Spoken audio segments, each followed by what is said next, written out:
1% పోయింది. అంటే 99 ఉన్నాయి, ఇక్కడ ఉన్నవి 10. ఆ డ్యామేజ్ ఎంత అంటే 10%. ఇక కొడుకుల దగ్గరికి వచ్చేసరికి ఎంతమంది కొడుకులు ఉన్నారట? 2 కొడుకులు, 2 ఒకడు వెళ్ళిపోయారట. ఎంత పర్సెంటేజ్? 50%. అంటే మొదటి ఉపమానంలో డ్యామేజ్ ఎంత అంటే 1%, రెండో ఉపమానంలో డ్యామేజ్ ఎంత అంటే 10%, మూడో ఉపమానంలో డ్యామేజ్ ఎంత అంటే 50%. ఇలా 3 ఉపమానాలు తీసుకుని ఆయన మాట్లాడాడు. ఆ 3 ఉపమానాలు కూడా మనుషుల మారు మనస్సు గురించి చెప్తుంది. మనుషుల యొక్క మారు మనస్సు, వాటిని ఉద్దేశించి ఆయన చెప్పినటువంటి మాటలు. కాబట్టి ఈరోజు ఆ ఉపమానంలో నుంచి ఒక ఉపమానం గురించి మనం ధ్యానం చేద్దాం. ఏంటంటే రెండవ ఉపమానం మీరు గమనించగలిగితే 15వ అధ్యాయం 8వ వచనంలో రాయబడుతున్న మాట చూడండి. ఏ స్త్రీకైనా 10 వెండి నాణెములుండగా అని రాయబడుతుంది. ఒక స్త్రీ కట, లేదా ఏ స్త్రీకైనా, అక్కడ ఒక స్త్రీ అనలేదు కానీ ఏ స్త్రీకైనా 10 వెండి నాణెములుంటే దాంట్లో 1 పోతే అని వచ్చింది. 1 పోగొట్టుకుంటే వాటిలో 1 నాణెం పోగొట్టుకుంటే ఆమె దీపం వెలిగించి ఇల్లు ఊడ్చి అది దొరుకు వరకు జాగ్రత్తగా వెతకదా అని వచ్చింది. ఒక స్త్రీని ప్రభువారు తీసుకున్నారు. ఫస్ట్ ఒక గొర్రెల కాపరిని తీసుకున్నాడు. నెక్స్ట్ ఒక స్త్రీని తీసుకున్నాడు. తర్వాత ఒక తండ్రిని తీసుకున్నాడు. ఒక గొర్రెల కాపరి 100 గొర్రెలు, రెండవ ఉపమానంలో ఒక స్త్రీ 10 కాయిన్స్, మూడవ ఉపమానంలో ఒక తండ్రి 2 కొడుకులు. ఇలా ఈ 3 ఉపమానాలు అక్కడ మనకు కనబడుతున్నాయి. ఇక్కడ వచ్చేసరికి ఏ స్త్రీకైనా 10 వెండి నాణెములు. మీరు గమనించండి, ప్రభువు లోకములో లేని వాటిని చెప్పడం, ఉపమానంగా వాడేటప్పుడు లోకములో ఉన్న వాటిని ఎగ్జాంపుల్స్ గా వాడతారు.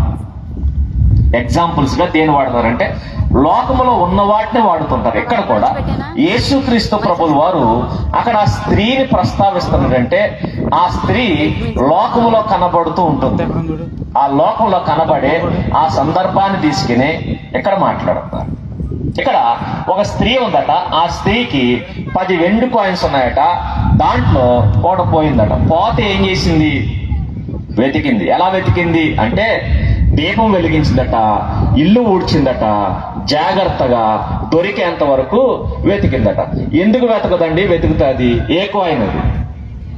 వెండి కాయిన్ కాబట్టి వెతుకుతుంది. వెండి పోతే ఎవరైనా వెతుకుతారు అనుకుంటే ఒకవేళ మీకు గొప్పేమో, కానీ నాటి కాలంలో వెండి కాయిన్ ఒక రోజు జీతం. ఇంకా చెప్పాలంటే ఒక పేద స్త్రీ, చదువు గట ఏమీ లేనటువంటి ఒక పేద స్త్రీ పనికి వెళ్తే ఇచ్చేటటువంటి జీతం. ఒక సామాన్యమైన స్త్రీకి ఒక రోజు కూలి. గమనించండి, చదువుకున్న వాళ్ళకి జీతాలు ఎక్కువ వస్తాయి ఉద్యోగాన్ని బట్టి. అందుకనే ఇంజనీరింగ్ చదివారు అనుకోండి, వాళ్ళకంటూ ప్రత్యేకంగా ఒక ప్యాకేజ్ ఉంటుంది. ఒక ఫ్యాకల్టీ మాట్లాడుకుని వెళతారు. అలాగే స్థాయిని బట్టి, చదువుకున్న స్థాయిని బట్టి జీతాలు నిర్ణయింపబడుతుంటాయి. కొందరికి 25,000 ఉండొచ్చు, కొందరికి 50,000 ఉండొచ్చు, కొందరికి లక్షలు కూడా సంపాదించవచ్చు. ఇలా చదివిన స్థాయిని బట్టి. కానీ ఈ కూలి చదువుకున్న వాళ్ళకి ఇచ్చేది కాదు. మరి ఎవరికంటే ఒక పేద స్త్రీ, అంటే చదువు సంధ్య లేనటువంటి ఒక స్త్రీ, ఒక సాధారణమైన స్త్రీకి, సామాన్యమైన స్త్రీ పనికి వెళ్తే ఇచ్చే కూలి పని ఉంటుంది చూసారా? ఆ కూలి పని అంట ఒక రోజు కూలి. ఒక నాన్న ఒక రోజుకి ఇచ్చే కూలి. అంటే ఇప్పుడు ఆవిడ చేతులు ఎన్ని కూలీలు ఉన్నట్టు? 10 రోజుల జీతం. 10 రోజుల జీతంలో ఒక రోజు జీతం పోయింది. 10 రోజుల కూలిలో ఒక రోజు కూలిపోయింది. వెతుకుతారా? వెతకరా? వెతుకుతారు. ఎందుకంటే కష్టపడిన సొమ్ము కదండి, ఎలా వదిలేస్తారని. రైట్, కష్టపడిన సొమ్ము కాబట్టి వెతికింది. ఫర్ ఎగ్జాంపుల్ మీరు ఆలోచించండి, ఆ స్త్రీ వెతికితే అది దొరికింది. దొరికిన తర్వాత ఏం చేస్తుందట? తన చెలికత్తెలను, పొరుగు వారిని పిలిపించి నాతో కూడా సంతోషించండి అని పార్టీ చేసిందట. మన పరిభాషలో చెప్పాలంటే ఏం చేసింది? స్త్రీ కాయిన్ దొరకగానే పార్టీ చేసింది. పార్టీకి ఎంత అవుద్ది? పైగా ఫ్రెండ్స్ అని పిలిచింది, ఇరుగు పొరుగు అని పిలిచింది, బంధువుని పిలిచింది, అందరిని పిలిచి పార్టీ చేసింది. ఎంత అవుతుంది? ఫర్ ఎగ్జాంపుల్ మన దగ్గరికి వద్దాం. ఈ రోజు ఒక స్త్రీకి ఇచ్చే కూలి ఎంత? 500 వేసుకుందామా? 500. 10 రోజులు కూలంటే 15, 5,000. 5,000లో 500 పోయింది. 500 పోతే జాగ్రత్తగా నెతికితే 500 దొరికింది. దొరికిన తర్వాత వెంటనే ఏం చేశారంటే అందరిని పిలిచి, ఊరందరిని పిలిచి పార్టీ చేశారు. పార్టీకి ఎంత అవుతుంది అంటే జాగ్రత్తగా తీసుకొచ్చి అందరికి భోజనాలు పెట్టారు. ఇంకా చెప్పాలంటే పండగ చేసినట్టు చేశారు. ఇప్పుడు చెప్పండి, ఆ పండగకి ఎంత అవుద్ది? తక్కువలో తక్కువ లెక్కేసుకుంటే 100 మంది వచ్చారు అనుకోండి, 100 మందికి భోజనాలు పెడితే ఎంత అవుద్ది? 5,000 అవుతా? 10,000 అవుతా? ఇప్పుడు చెప్పండి, పోగొట్టుకున్నది ఎంత? 500. దొరికిందంత 500. దొరికిన తర్వాత ఖర్చు పెట్టిందంత 5,000. ఇప్పుడు దీన్ని ఏమంటారు చెప్పండి? ఒకవేళ మీ మీ మీ ఇంట్లోనే మీరు పోగొట్టుకున్నారు 500 కూలిపోయి పోగొట్టుకుంటే ఆ 500 తిరిగి దొరికింది. దొరికిన తర్వాత వెంటనే పార్టీ చేశారు. ఊరందరూ పిలిపించి పార్టీ చేస్తే ఒక 5,000 ఖర్చు అయింది. ఇప్పుడు మీ ఆయన గారు వచ్చిన తర్వాత చెప్పారు, ఏమన్నా 500 పోయినాయి, తర్వాత దొరికినంత సంతోషం ఏం చేశాను? అందరిని పిలిచి పార్టీ చేశానంటే ఏం చేస్తాడు? పార్టీకి 5,000 ఖర్చు పెట్టానంటే ఏం చేస్తాడు? నీకు అసలు బుర్ర అప్పుడు ఆయన కూడా తెలుసా, పోయిన 500 పోయినా వదులుకోను, అనవసరం దొరికినందుకు ఇప్పుడు ఎంత ఖర్చు అయింది? 5,000 ఖర్చు. ఇప్పుడు మీరు గమనించండి, ఈ స్త్రీ చేసింది కూడా అలాగే ఉంది. ఏంటిదంటే ఒక రోజు జీతం పోయిందట, తిరిగి దొరికిందట. దొరికితే అందరిని పిలిచి ఏం చేసింది? పార్టీ చేసిందట. ఇప్పుడు చెప్పండి, ఈ పార్టీ ఎంత సెలబ్రేషన్ చేస్తుందంటే దొరికిన దానికి ఈవిడ సంతోషానికి ఏమైనా సంబంధం ఉందా? సంబంధం లేదు. లేదంటే మీరు ఆలోచించండి, అక్కడ కాయిన్ యొక్క కాస్ట్ కాదు, దాని వాల్యూ కాదు, మరి ఏంటంటే కాయిన్ యొక్క ప్రాధాన్యత తెలియాలి. మనం ఆ కాయిన్ ఎంత ప్రాధాన్యమైందైతే అంత సెలబ్రేషన్ చేస్తారు, అంత సెలబ్రేషన్. చూడండి, దొరికింది చిన్న కాయిన్, ఆ కాయిన్కి అంత సంతోషపడుతుంది. పైగా ఇరుగు పొరుగు వారిని పిలిచి అంత సంతోషపడుతుందంటే ఆ కాయిన్ వాల్యూ ఎంత? ఆ కాయిన్ ప్రాధాన్యత ఎంత? వాల్యూ ఒక రోజు కూలైతే ప్రాధాన్యత ఎంతో ఒకసారి మనం ఆలోచించాలి. కొన్నిసార్లు మీరు గమనించండి, ఓ చిన్న పేపర్ ముక్క ఉంది మన దగ్గర, పేపర్ ముక్క. ఆ కాగితం ఖరీదు ఎంత ఉంటుందంటే గట్టిగా ఉంటే ₹1, ₹2 ఉంటుంది. ₹1 పేపర్ ఉంది అనుకుందాం. ఆ ₹1 పేపర్ పడిపోతే కంగారు పడతారా? కంగారు పడతారు. పోను పడిపోయిన దొరికితే సంకలు కొట్టిన పార్టీలు చేస్తారా? ₹1 కాగితం దొరికితే చెయ్యం. కానీ ఆ కాగితం పోయినందుకు కంగారు పడిపోయి చెమట్లు పట్టేసి తర్వాత జాగ్రత్తగా ఇల్లంతా నెతికేసిన తర్వాత దొరికితే ఊరందరిని పిలిచి సంబరం చేస్తారంటే ఆ కాగితం సామాన్యమైన కాగితం కాదనమాట. మరి ఏంటి ఆ కాగితం అంటే ఎప్పుడు చేస్తాం తెలుసా? ఆ కాగితం దేనికో రసీదు అనుకోండి, అప్పుడు ఖచ్చితంగా చేస్తాం. ఫర్ ఎగ్జాంపుల్, బ్యాంకులో 25 కాసులు బంగారం బ్యాంకులో పెట్టాం. బ్యాంకు లాకర్లో పెడితే బ్యాంక్ ఆయన ఒక చిన్న కాగితం మీద రిసిప్ట్ రాసి ఇచ్చాడు, రసీదు రాసి దాని మీద స్టాంప్ వేసి సంతకం వేసి మన చేతికి ఇచ్చాడు. ఇప్పుడు మరలా మన బంగారం మనకు కావాలంటే ఏం పట్టుకెళ్ళాలి? ఈ రసీదు తీసుకెళ్ళాలి. ఇప్పుడు ఈ రసీదు పోయింది, కంగారు పడరా? రసీదు కాస్ట్ ఎంత? పేపర్ ఖరీదైతే పాపలే ఉంటుంది, కానీ పేపర్ కాస్ట్ కదా. అక్కడ పేపర్ యొక్క ప్రాధాన్యత ఎంత?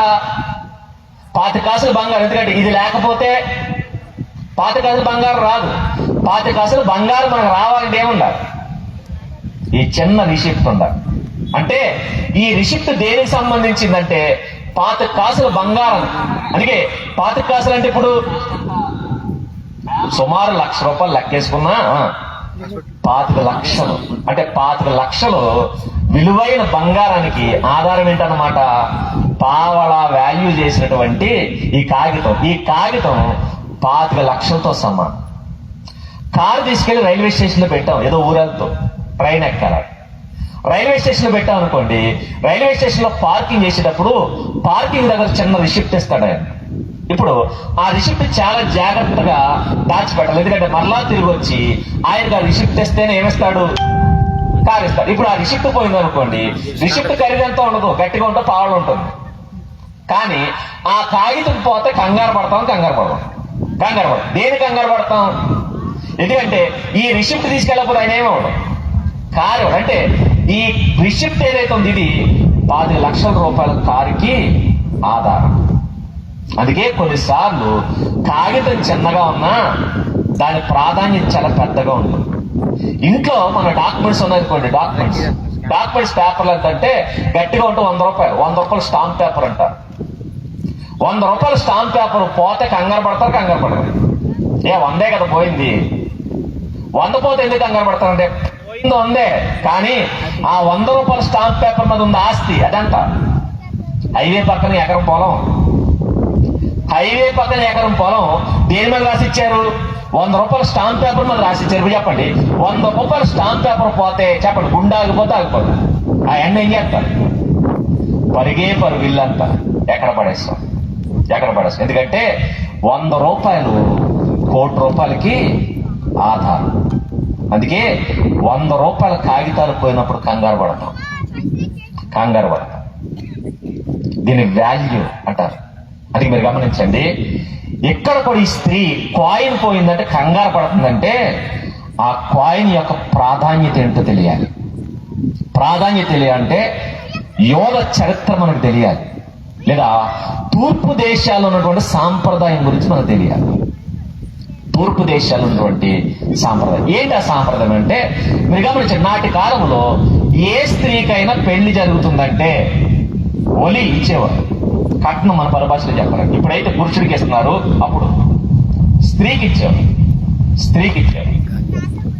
ఆ స్త్రీకి ఒలి ఇచ్చేవారు. ఏమి ఇచ్చేవారు అంటే 10 కాయిన్స్ ఇచ్చేవారు, 10 కాయిన్స్. ఇప్పుడు ఆ స్త్రీ ఈ కాయిన్స్ ని జాగ్రత్తగా కాయిన్స్ కి బెజ్జం పెట్టి ఒక దండగా కట్టి ఏం చేసేదంటే తల మీద అలా పెట్టుకునేది. లేకపోతే ఇలా కట్టుకునేవారు. తలపాగాలలో పెట్టుకుంటే ఆ కాయిన్స్ అలా ఏలాడుతుండేది. ఎవరికి ఇది ఇస్తారంటే ఎవరైతే ఎంగేజ్మెంట్ జరిగిందో ప్రదానం చేయబడినటువంటి స్త్రీకి చేసుకునే భర్త ఆ చైన్ ఇచ్చి వెళ్తాడు. ఆ చైన్ ఇలా వేసుకుందంటే తల మీద, ఆవిడికి ఏం జరిగింది? ఎంగేజ్మెంట్ అయింది. ఆవిడికి ఏం జరిగింది? అయితే మ్యారేజ్ అయింది. అయితే ఎంగేజ్మెంట్ అన్న అయింది, లేకపోతే మ్యారేజ్. ఇంకా మన పరిభాషలో చెప్పాలంటే మన సాంప్రదాయ ప్రకారం మెళ్ళలో పసుపు తాడు కనబడుతుంది అనుకోండి, ఏమైంది? కొన్నిసార్లు ఎంగేజ్మెంట్ అయినప్పుడు ఏం చేస్తారు? పసుపు తాడు అలా మెళ్ళ వేస్తారు. ఆ తాడు చూడగా మనకి ఏమనిపిస్తుంది? ఈవిడికి ఎంగేజ్మెంట్ అయింది. లేదేదో తాలిబొట్టు మెళ్ళ ఎలాడుతుంది అనుకోండి, ఏమైంది? పెళ్ళయింది. ఈ మనకి సాంప్రదాయం మనకు కనబడుతుంది. ఇప్పుడు చెప్పండి, తాలిబొట్టు పోతే కంగారు పడరు? మనం అయితే కంగారు పడమేమో, కానీ కొందరు హైందవ స్త్రీలు ఉంటారు చూసారా, వాళ్ళకి తాళిబొట్టే భర్త ప్రాణంతో సమానంగా చూస్తారు. అందుకనే తాళి తెగితే ఏం పోయినట్టు? భర్త ప్రాణానికే ఆనందం అనుకుంటారు. అందుకనే తాళిబొట్టు చాలా పవిత్రంగా చూసుకుంటుంటారు. ఇప్పుడు మీరు గమనించండి, వాడికి పైగా బంగారం కాదు, కాబట్టి ఇది ఎక్కువ వస్తుంది. చూడు, ఇది ఎక్కువ వస్తుంది నా సైడ్, మరి ఎవరితో నాకు తెలీదు. ఎక్కువ వస్తుంది చూడు, ఎక్కువ కొంచెం తగ్గించు. గాలి ఒకటి గట్టిగా ఉంది కదా, కొంచెం డిస్టర్బెన్స్ గా ఉంది. మీకు ఎలా ఉంది? బాగానే ఉందా? నా వాయిస్ క్లియర్ గానే వస్తుంది కదా? రైట్, శ్రద్ధగా వినండి.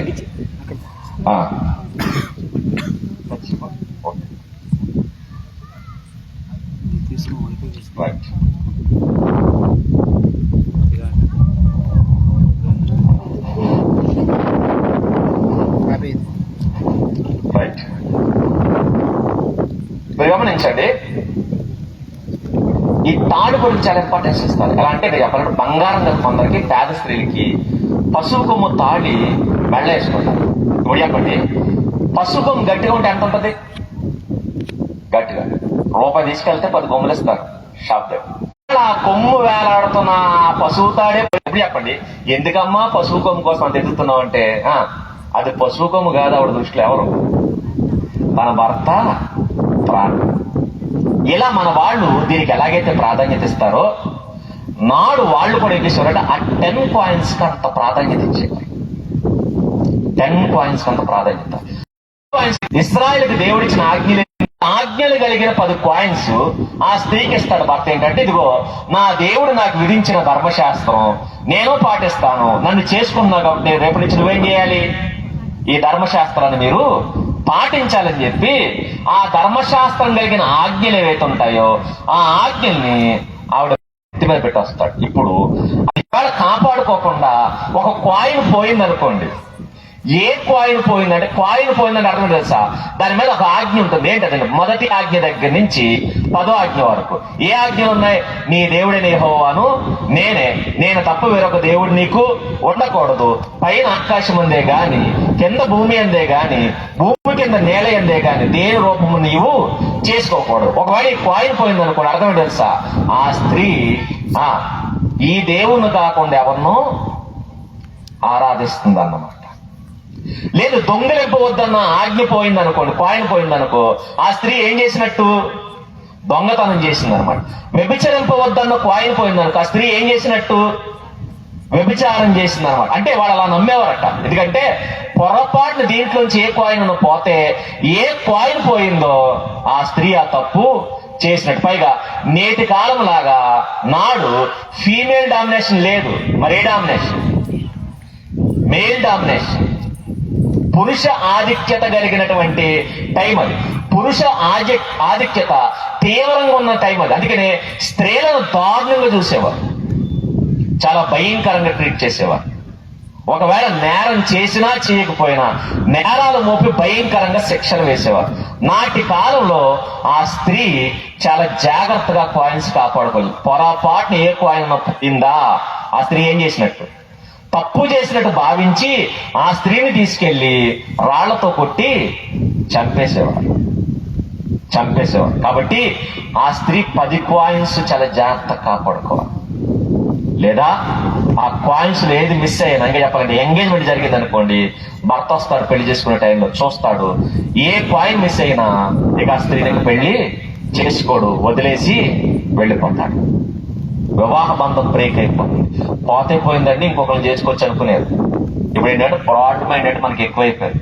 అందుకనే మనం ఈ రోజు ఎలా తయారట, పొద్దున్నే చూసుకున్నారట, మధ్యాహ్నానికి ప్రేమించుకున్నారట, సాయంత్రానికి పెళ్లి చేసుకున్నారట, తెల్లారిసరికి వదిలేశారట. ఇప్పుడు పెళ్లిళ్ళు అలాగే తగలట. మళ్ళా తెల్లారి పొద్దున్న ఇంకొకరు చూసుకున్నారట, మధ్యాహ్నం మళ్ళా ప్రేమించుకున్నారట, సాయంత్రానికి మళ్ళా పెళ్లి చేసుకుంటారు, మళ్ళా తెల్లారిసరికి వదిలేస్తారు. ఈ రోజు ఇలా చేసుకోవడం వదిలేయడం మనకు అలవాటు అయిపోయింది. నాటి కాలంలో అలా కాదు. పొరపాటున పెళ్లి పేట్ల మీద పెళ్లి ఆగిపోతే ఎలా చూసేవారు తెలుసా? అటు అబ్బాయిని తేడాగా చూసేవారు, ఇటు అమ్మాయిని తేడాగా చూసేవారు. మళ్ళీ పైగా మరలా వీళ్ళ పెళ్లి సెట్ అవ్వాలంటే తల ప్రాణం తాక్కొచ్చారు. మరి ఇప్పుడు పెళ్లికి విలువ లేదు, ప్రేమకి విలువ లేదు, బంధాలకి విలువ లేదు, దేనికి విలువ లేదు. నేటి సమాజం ఎలా తగలడు. కానీ నాటి సమాజం అలా కాదు. పొరపాటున మ్యారేజ్ ఫిక్స్ అయిన తర్వాత, మ్యాచ్ సెట్ అయిన తర్వాత ఏ కారణం చేత అయినా బ్రేక్ అయిందా, అక్కడి నుంచి వాళ్ళిద్దరిని చాలా అనుమానంగా చూసేవారు. నాటి కాలంలో అంత వాల్యూ ఇచ్చేవారు. అలాంటి కాలంలో ఈ ఉపమానం చెప్తున్నాడు ఆయన. ఈ ఉపమానం ఆ స్త్రీకి ఎంత వాల్యూ తెలుసా? ఆ కాయిన్ లేకపోతే ఎంగేజ్మెంట్ ఏమైపోద్ది? రద్దు అయిపోద్ది. ఇప్పుడు చెప్పండి, దాన్ని మైండ్ లో పెట్టుకుని ఈ ఉపమానం అర్థం చేసుకుంటే ఆ స్త్రీకి 10 coins ఉన్నట్టు అర్థం తెలుసా? ఆ స్త్రీ ఎంగేజ్మెంట్ అయినటువంటి స్త్రీ. ఇప్పుడు ఏం పోయింది? ఒక కాయిన్ పోయింది. కాయిన్ పోతే ఏం జరుగుద్ది? పెళ్ళి ఆగిపోద్ది.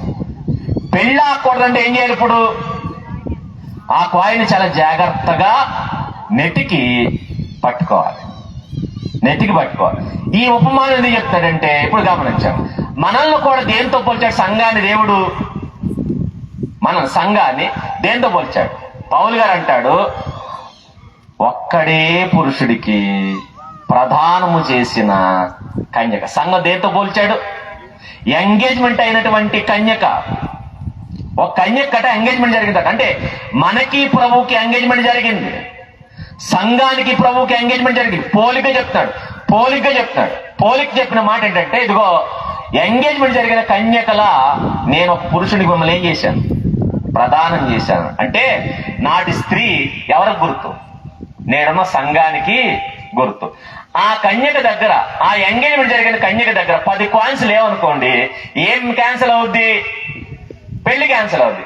ఇప్పుడు మన దగ్గర, సంఘం దగ్గర ఈ దేవుడిచ్చిన కాయిన్స్ లేకపోతే ఏం క్యాన్సిల్ అవుద్ది? మనం ఎక్కడికి వెళ్ళాలి? గొర్రె పిల్ల వివాహ మహోత్సవం. అక్కడికి వెళ్ళాలంటే మన దగ్గర కూడా ఏముండాలి? ప్రభు ఇచ్చిన కాయిన్స్. ఇంకా చెప్పండి, ఈ స్త్రీకి ఆ కాయిన్స్ ఎవరిచ్చారు? ఈ స్త్రీకి ఆ కాయిన్స్ ఎవరిచ్చారు? పురుషుడు ఇస్తాడు. ఒలిగా ఇచ్చాడు, కట్నంగా ఇచ్చాడు. దాన్ని చాలా జాగ్రత్తగా స్త్రీ కాపాడాలి. అలాగే మన ప్రభు అయిన యేసుక్రీస్తు మనందరికి కొన్ని కాయిన్స్ ఇచ్చాడట. ఎంగేజ్మెంట్ జరిగింది మనందరికి. ఎంగేజ్మెంట్ ఈ కాయిన్స్ ఉంటాయని మరలా వస్తాడు. వచ్చినప్పుడు మనం అడిగేదే తెలుసా? నేను ఇచ్చిన కాయిన్స్ మీ దగ్గర ఉన్నాయా లేవా? ఉంటే ఎక్కడికి వెళ్తాం? పరలోకం. లేకపోతే అమ్మయ్య, వీళ్ళు చాలా క్లారిటీగా ఉన్నారు. అదన్నమాట. ఉంటే పరలోకం, లేకపోతే నరకం. మీరు గమనించండి, ఈ కాయిన్స్ మన దగ్గర ఉన్నాయి. అందుకనే ప్రభు ఇచ్చిన కాయిన్స్ మీ దగ్గర ఉన్నాయా? ప్రభు ఇచ్చిన కాయిన్స్ ఉన్నాయా లేవా? ఉన్నాయా లేవో తెలియాలంటే అసలు కాయిన్స్ ఏంటో మనకి తెలియాలి. వాళ్ళకి ఆజ్ఞలు ఆ కాయిన్స్ అయితే, మనకు కూడా దేవుడు కొన్ని కాయిన్స్ ఇచ్చాడట. ఏంటి ఆ కాయిన్స్ అంటే, పేతురు గారు రాసినటువంటి మొదటి పత్రిక, పేతురు గారు రాసిన పత్రిక, మొదటి పత్రిక, మొదటి అధ్యాయం చూడండి.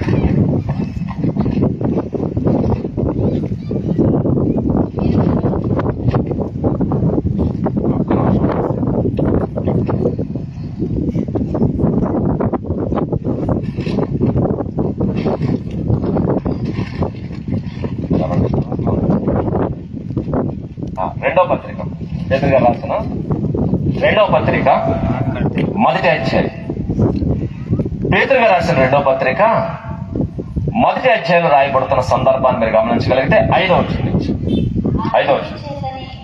ఆ హేతువు చేతనే, ఇంకా చెప్ప 4వ వచనం కూడా చెప్పు. 4వ వచనం, ఆ మహిమా గుణాతిశయములను బట్టి ఆయన మనకు అమూల్యములను అత్యధికములైన వాగ్దానం అనుగ్రహించి ఉన్నాడు. ఇక రాయబడుతున్న మాట మీరు గమనించగలిగితే, ఆయన మహిమా గుణాతిశయములను బట్టి అన్నాడు. మహిమా గుణాతిశయములను బట్టి ఆయన మనకట అమూల్యము అత్యధికము. అమూల్యం అంటే వెలకట్టలేనిది, అత్యధికం అంటే లెక్క పెట్టలేనిది. వెలకట్టలేనిది, లెక్క పెట్టలేని దాన్ని దేవుడు మనకు బహుమానంగా ఇచ్చాడట. అందుకే అన్నాడు, ఆయన మనకు అనుగ్రహించాడు. ఏమనుగ్రహించాడంటే అమూల్యమైనది అత్యధికములైన వాగ్దానం. ఇంకా ఈ వాగ్దానం ఎలాంటిదంటే, ఫర్ ఎగ్జాంపుల్ ఒక విషయం చెప్తాను. ఒక స్త్రీ ఫుట్పాత్ మీద అడుక్కుతింటుంది. చిరుగుపోయిన బట్టలు వేసుకుని, చింపురు జుట్టు వేసుకుని అడుక్కుతింటున్నప్పుడు ఆ స్త్రీని ఒక పెద్ద కోటీశ్వరుడు దారంట వెళతా ఆ రేంజ్ రోవర్ కార్లు వెళుతూ అలా ఆగి చూసి జాలిపడి ఆ స్త్రీ దగ్గరకు వచ్చి ఆయన అన్నాడు, అమ్మా ఇదిగో రేపటి నుంచి నీ బతుకు మార్చేస్తాను, నేను నిన్ను పెళ్లి చేసుకుంటాను, ఇదిగో నేను ఒక ఊరు వెళ్తున్నాను, మళ్ళా తిరిగి వస్తాను, వచ్చి నిన్ను పెళ్లి చేసుకున్న అంతఃపురాన్ని తీసుకెళ్తానని చెప్పి గుర్తుగా ఒక రింగ్ ఇచ్చి వెళ్ళాడు. మరలా ఈ రింగ్ జాగ్రత్త పెట్టుకో, నేను వచ్చినప్పుడు నాకు ఏం చూపించు, రింగ్ చూపిస్తే నేను ఎక్కడ తీసుకెళ్తాను, నేను అంతఃపురాన్ని తీసుకెళ్తానని చెప్పి రింగ్ ఇచ్చాడు. మీరు చెప్పండి, ఆ స్త్రీ ఆ రింగుని జాగ్రత్త పెట్టుకుంటుంది, పెట్టుకోదా? పైగా రింగు ఎలాంటి రింగ్ ఇది? అత్యధికము అమూల్యమైంది. ఎందుకంటే ఆ రింగు తన దగ్గర ఉంటే వరుడు వస్తాడు, వచ్చి ఏం చేస్తాడు, రేపటి నుంచి అడుక్కునే బతుకుండదు, చింపురు జుట్టుతో తిరిగే దరిద్రం ఉండదు. పైగా ఈ రోజు ఫుట్పాత్ మీద ఉన్న స్త్రీ ఎక్కడికి వెళ్ళిపోతుంది? అంతఃపురానికి వెళ్ళిపోతుంది. అంటే అంతఃపురానికి వెళ్ళాలంటే చేతులు ఏముండాలి? ఒక రింగు చాలా దగ్గరగా పెట్టుకుని ఉండాలి. ఇది మీకు అర్థమైతే ఆ స్త్రీకి అది అమూల్యము అత్యధికం. అలాగే యేసుక్రీస్తట ఆ ఫుట్పాత్ మీద ఉన్న మన బతుకులకి ఆయన వాగ్దానం చేశాడు. పైగా ఎలాంటి వాగ్దానం తెలుసా? అమూల్యమైనది, నెక్స్ట్ అత్యధికమైంది. ఏంటి ఆ వాగ్దానం అంటే, ఆయన అన్నాడట, ఏంటి ఆ వాగ్దానం అంటే ఆ వాగ్దానం అనుగ్రహించి ఉన్నాడు. దురాశను అనుసరించడం వల్ల, లోకమందున్న భ్రష్టత్వం వల్ల, ఈ వాగ్దానం మూలంగా మీరు తప్పించుకుని దేవ స్వభావం గలవారగునట్లు. ఏ స్వభావం? దేవ స్వభావం. మీరు గమనించండి, మన స్వభావం ఏ స్వభావం? మన స్వభావం మానవ స్వభావం, ఆయన స్వభావం దేవ స్వభావం. మనుషులకు ఆయన ఇచ్చిన వాగ్దానం తెలుసా? ఆ అమూల్యమైన వాగ్దానం మీద ఇక్కడ మాట్లాడుతా అన్నాడు. ఆయన మనిషికి నా స్వభావం మీకు ఇస్తాను రా అన్నాడట. సంఘానికి ఆయన చేసిన వాగ్దానం, ఇంకా చెప్పాలంటే సమాజానికి ఆయన చేసిన వాగ్దానం, చివరికి మనకు చేసిన వాగ్దానం ఏంటంటే నా స్వభావం మీకు ఇస్తాను. ఏ స్వభావం అంటే ఆయనది దేవ స్వభావం, మరి మంది మానవ స్వభావం. మానవ స్వభావం అంటే మన బతుకు గబ్బు బతుకు. అందుకే పొద్దున్నే లేచి పడుదాం లేదనుకోండి, ఏంటి దరిద్రం. స్నానం చేయలేదనుకోండి, ఏంటి దరిద్రం. మన వాసన మనమే భరించలే. అంటే ఇలాంటి గబ్బు బతుకట ఆయన వాగ్దానం చేశాడు. ఏంటి ఆ వాగ్దానం అంటే మిమ్మల్ని నాలా మార్చేస్తాను, మీకు నాలాంటి బతికిస్తాను. అంటే ఒక మనిషికి దేవుడిచ్చిన హామీ ఏంటంటే మీకు నా స్వభావం ఇస్తాను, నా లైఫ్ ఇస్తాను. ఇది ప్రభువు మనకు చేసిన వాగ్దానం. మిమ్మల్ని నాలా మారుస్తాను. అది మీరు గమనించండి, పెళ్ళయ్యే స్త్రీకి ఇంటి పేరు మారిపోతుంది, ఊరు మారిపోతుంది, ఎక్కడి నుంచి ఎక్కడికి వెళ్ళిపోతుంది. అప్పటి వరకు తన ఇల్లు ఏదైతే ఉందో ఆ ఇంటి అడ్రస్ మారిపోతుంది, కొత్త అడ్రస్కి వెళ్ళిపోతుంది. భర్త అడ్రస్సే ఆవిడ అవుతుంది, భర్త ఎక్కడ ఉంటే అక్కడే ఉంటుంది, భర్త ఇంటి పేరే తన ఇంటి పేరు అవుతుంది. ఇది ఎలాగైతే అవుతుందో యేసుక్రీస్తు ప్రభువు వారు కూడా మనకు చెప్పిన మాట ఏంటంటే మీ అడ్రస్ ఈ భూలోకం, మరి నా అడ్రస్ పరలోకం. ఇక్కడున్న మిమ్మల్ని ఎక్కడ తీసుకెళ్తాను నేను? పరలోకం. ఇప్పటి వరకు నీ బతుకు మట్టి బతుకు అయితే నా బతుకు పరలోకం బతుకు. నీ బతుకు క్షయమైపోయేదైతే నా బ్రతుకు అక్షయమే. కాబట్టి మీకు నా బతుకునిస్తానన్నాడు. అందుకే నేను చెప్పాను కదా, ఫుట్పాత్ మీద అడుగు తినే ఆవిడికి ఏమిస్తానన్నాడు? అంతఃపురం. ఫుట్పాత్ మీద బతుకుతున్న ఆవిడికి అంతఃపురం ఎలాంటిదో, నేల మీద బతుకుతున్న మనకి చెప్పండి పరలోకం అంతకంటే గొప్పది. ఇది ఎవరిస్తానన్నారు? యేసుక్రీస్తు. ఇప్పుడు చెప్పండి, ఇది మీకు కావాలా వద్దా? ఇలాగే బతుకుతాం అనుకున్నారా? మానవ స్వభావంతో బతకాలనుకున్నారా? దేవుని స్వభావానికి మారాలనుకుంటున్నారా?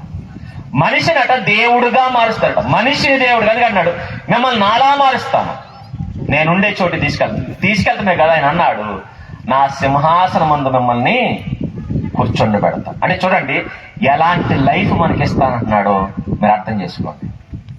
అలాంటి లైఫ్ అంట. కానీ దేవుడు తెస్తానంటే మనకి ఇది వద్దు. మరి మనకేం కావాలి? తెలుసా?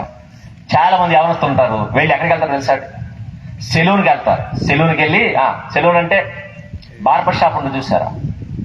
ఆ బార్బర్ షాప్కి వెళ్ళి అక్కడ కొంతమంది హీరోల ఫోటోలు ఉంటాయి. ఏమంటారు? నన్ను ఆడుకలా మార్చి. ఇప్పుడు చెప్పండి, నన్ను ఆడుకలా మార్చాను అంటే నువ్వు ఎవడి స్వభావం కావాలని కోరుకుంటున్నావు? వాడి స్వభావం కావాలనుకున్నావు. ఇప్పుడు చెప్పండి, ఆడేమన్నా దేవుడా? వాడెవడు? వాడు గబ్బుగాడే, నువ్వు గబ్బుగాడే. ఇప్పుడు గబ్బుగాడని నీవు ఎలా మారాలనుకున్నావు? ఇంకో గబ్బుగాడిలా మారాలనుకున్నావు. మన బతికి ఎలా ఉంటుంది? దేవుడు అన్నాడు మిమ్మల్ని నాలా మారుస్తాను. ప్రపంచంలో ఏ దేవుడు చెప్పలేదు అలా, ఒక యేసుక్రీస్తు తప్ప.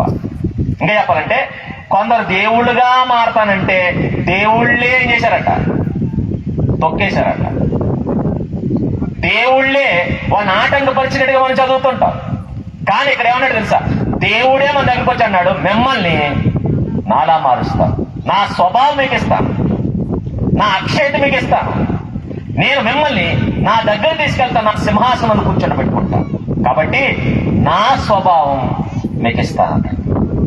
కాబట్టి ఈ స్వభావం కావాలంటే మీరు పని చేయాలి. అంటే ఈ లోకం నుంచి అక్కడికి వెళ్ళాలంటే మళ్ళా ఈ లోకము మంచిది కాదు, ఈ మానవ శరీరము మంచిది కాదు, ఈ స్వభావం మంచిది కాదు. మీరు ఆలోచించండి, మెల్లగా మన శరీరం ముడతలు పడుతుంది, మెల్లగా మన శరీరం క్షీణించిపోతుంది, మెల్లగా మనమే నచ్చం. అందుకే యవ్వన కాలంలో అద్దం దగ్గరికి వెళ్ళి మురిసిపోయిన మనం వృద్ధాప్యంలో అద్దం దగ్గరికి వెళ్తే చెప్పండి అర్థం చేస్తారు.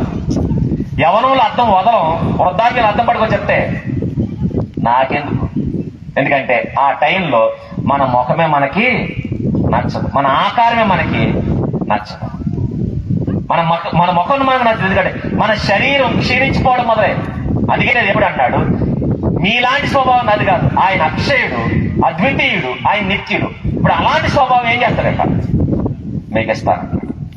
ఇది మీకు కావాలంటే ఓ పని చేయాలి అని మాట్లాడుతూ, ఇది నేను మీకు ఇస్తాను, ఇది నేను మీకు చేసిన వాగ్దానం.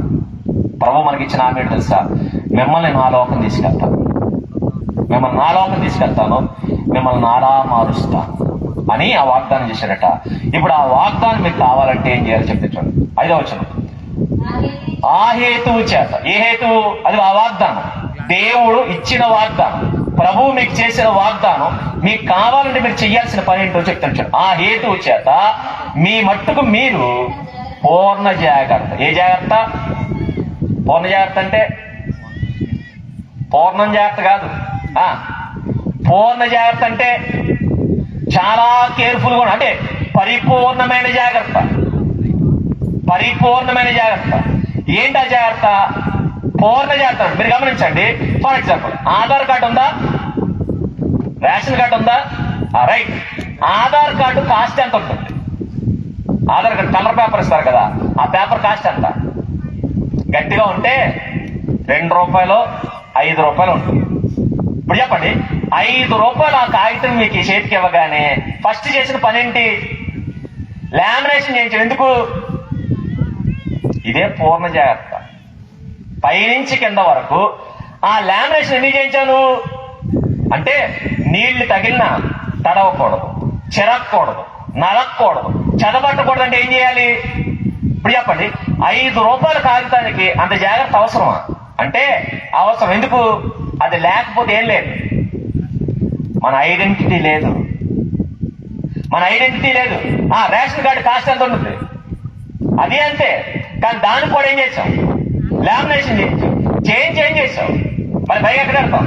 మీరు వాళ్ళ లాకర్లో పెట్టి తాళాలు వేసావే. ఇప్పుడు చెప్పండి, ఏ జాగ్రత్త? ఫస్ట్ పేపర్కి జాగ్రత్త, రెండవది మళ్ళా లామినేషన్ చేయించి తీసుకెళ్ళి ఎక్కడ పెట్టావు? బీరువాలో లాకర్లో పెట్టి తాళం వేసేవాడు. దీన్ని ఏమంటారు? పూర్ణ జాగ్రత్త. ఇప్పుడు చెప్పండి, ఆధార్ కార్డు మీద ఉన్న జాగ్రత్త ప్రభువు చెప్పిన వాటి మీద ఉందా? లామినేషన్ ఇది చేయించాలి. ఇది చేయించారా? అసలు ఈ కాయిన్స్ ఉన్నాయో లేదో మనది. అందుకనే మనకు ఆధార్ కార్డులు జాగ్రత్త, నెక్స్ట్ రేషన్ కార్డులు జాగ్రత్త, మరి పైగా భయం. ఎందుకంటే రేషన్ కార్డు లేకపోతే ఏముండదు? బియ్యం ఎవరు? నెక్స్ట్ బందారు ఎవరు?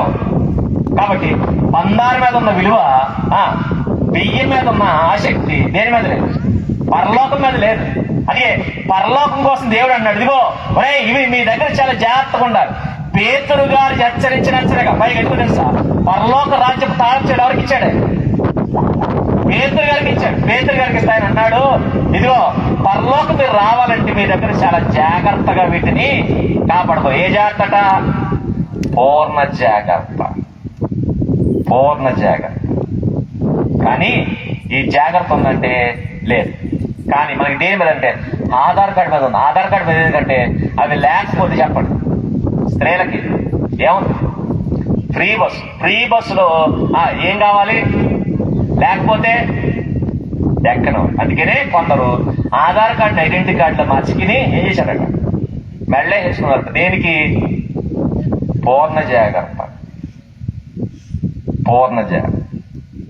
ఎంత తెలివిగా చూడండి. ఎందుకంటే ఎక్కడ ఇన్ని జాగ్రత్త తీసుకున్నారు కదా, ప్రభు అన్నాడు ఈ విషయంలో మీకు పూర్ణ జాగ్రత్త కలిగి ఉండాలి. ఏంటదంటే ఆ హేతువు చేత మీరు పూర్ణ జాగ్రత్త గలవారై, ఫస్ట్ విశ్వాసం. ఇప్పుడు చెప్పండి, మీ విశ్వాసమునందు సద్గుణము, సద్గుణమునందు జ్ఞానము, ఆశా నిగ్రహము, జ్ఞానము, జ్ఞానమునందు ఆశా నిగ్రహం, ఆశా నిగ్రహమునందు. ఇప్పుడు చెప్పండి, నందు అని చెప్పి ఒక చైన్ చెప్తాడు చూసారా? ఫస్ట్ ఏమన్నాడు? విశ్వాసం. విశ్వాసమునందు అంటే ఏదో మాల కట్టడు చూసారా? ఒక పువ్వు నందు ఇంకో పువ్వు పెట్టి, ఒక రింగు నందు ఇంకో రింగు పెట్టి చైన్ తయారు చేసినట్టు, ఒక పువ్వు నందు ఇంకో పువ్వు పెట్టి జాగ్రత్తగా మాల కట్టినట్టు దేవుడు ఒక వరుస క్రమంలో చెప్తాడు. ఏంటంటే నువ్వు ఫస్ట్ విశ్వాసం ఉండాలి, విశ్వాసమునందు సద్గుణం ఉండాలి, సద్గుణమునందు జ్ఞానం ఉండాలి, జ్ఞానమునందు ఆశానికం. ఇవి ఒక లింక్ లా చైన్ చెప్పినట్టు చెప్తాడు చూడు. ఇప్పుడు చెప్పండి, ఈ చైన్ మీ దగ్గర ఉందా? ఇవే కాయిన్స్. దాంట్లో ఫస్ట్ కాయిన్ ఏంటట? వాడికైతే ఆజ్ఞలు, మనకైతే ఏంటంటే ఫస్ట్ విశ్వాసము అన్నాడు. ఇప్పుడు చెప్పండి, మనకి విశ్వాసం ఉందా? ఉందన్నవాడు మీ గోల్డెన్ హ్యాండ్స్. ఇద్దరు నలుగురు, మిగిలిన లేదు. God bless you. మరి ఏమన్నారు మిమ్మల్ని? విశ్వాసం ఉందా? ఫస్ట్ ఏముండాలట? ఫస్ట్ విశ్వాసం. ఏంటి విశ్వాసం? చాలా మంది విశ్వాసం అంటే ఉందనుకుంటాం. సరే ఉంది, ఎందుకంటే ఉంది కాబట్టి ఇక్కడికి వచ్చి కూర్చున్నారు. విశ్వాసం ఉంది కాబట్టి ప్రభువు నమ్ముతున్నారు కూడా ఇక్కడికి వచ్చి కూర్చున్నారు. విశ్వాసం ఉందన్నారు కదా, విశ్వసించిన మీరు ఏమని నమ్ముతున్నారు? ప్రభువుని ఏమని నమ్ముతున్నారు? ప్రభు ఎవరు? రక్షకుడు. యేసు అనగా రక్షకుడు. ఆయన మిమ్మల్ని ఏం చేస్తాడు? రక్షిస్తాడని నమ్ముతున్నారా? నమ్ముతున్నారా? ఎంత అనుమానం ఉన్నారండి? నమ్ముతున్నారా? మరి సమాధానం చెప్పండి. అంతేగాని మాకెందుకు వచ్చిందని ఊరుకుంటారండి. ఆయన మనల్ని రక్షిస్తాడు. నమ్ముతున్నారా? దేని నుంచి రక్షిస్తాడు? పాపం నుంచి రక్షిస్తాడు, పాతాళం నుంచి రక్షిస్తాడుగా. పాపం నుంచి రక్షిస్తాడు, పాతాళం నుంచి రక్షిస్తాడు, రోగం నుంచి రక్షిస్తాడు, దేని నుంచైనా రక్షిస్తాడు. ఆయన రక్షకుడు. అంటే ప్రపంచంలో దేని నుంచైనా ఏం చేయగలడు? రక్షించగలడు. ఎండ నుంచి రక్షిస్తాడు, వాన నుంచి రక్షిస్తాడు, అగ్ని నుంచి రక్షిస్తాడు, దేని నుంచైనా రక్షిస్తాడు. నమ్ముతున్నారు లేదా? నమ్ముతున్నా అన్నవాడు సగం డౌట్గానే ఉన్నారు. నమ్ముతున్నారుగా? ఆయన దేని నుంచైనా మనల్ని రక్షించుటకు సమర్థుడు. ఆయనకు అసాధ్యమైనది ఏది లేదు.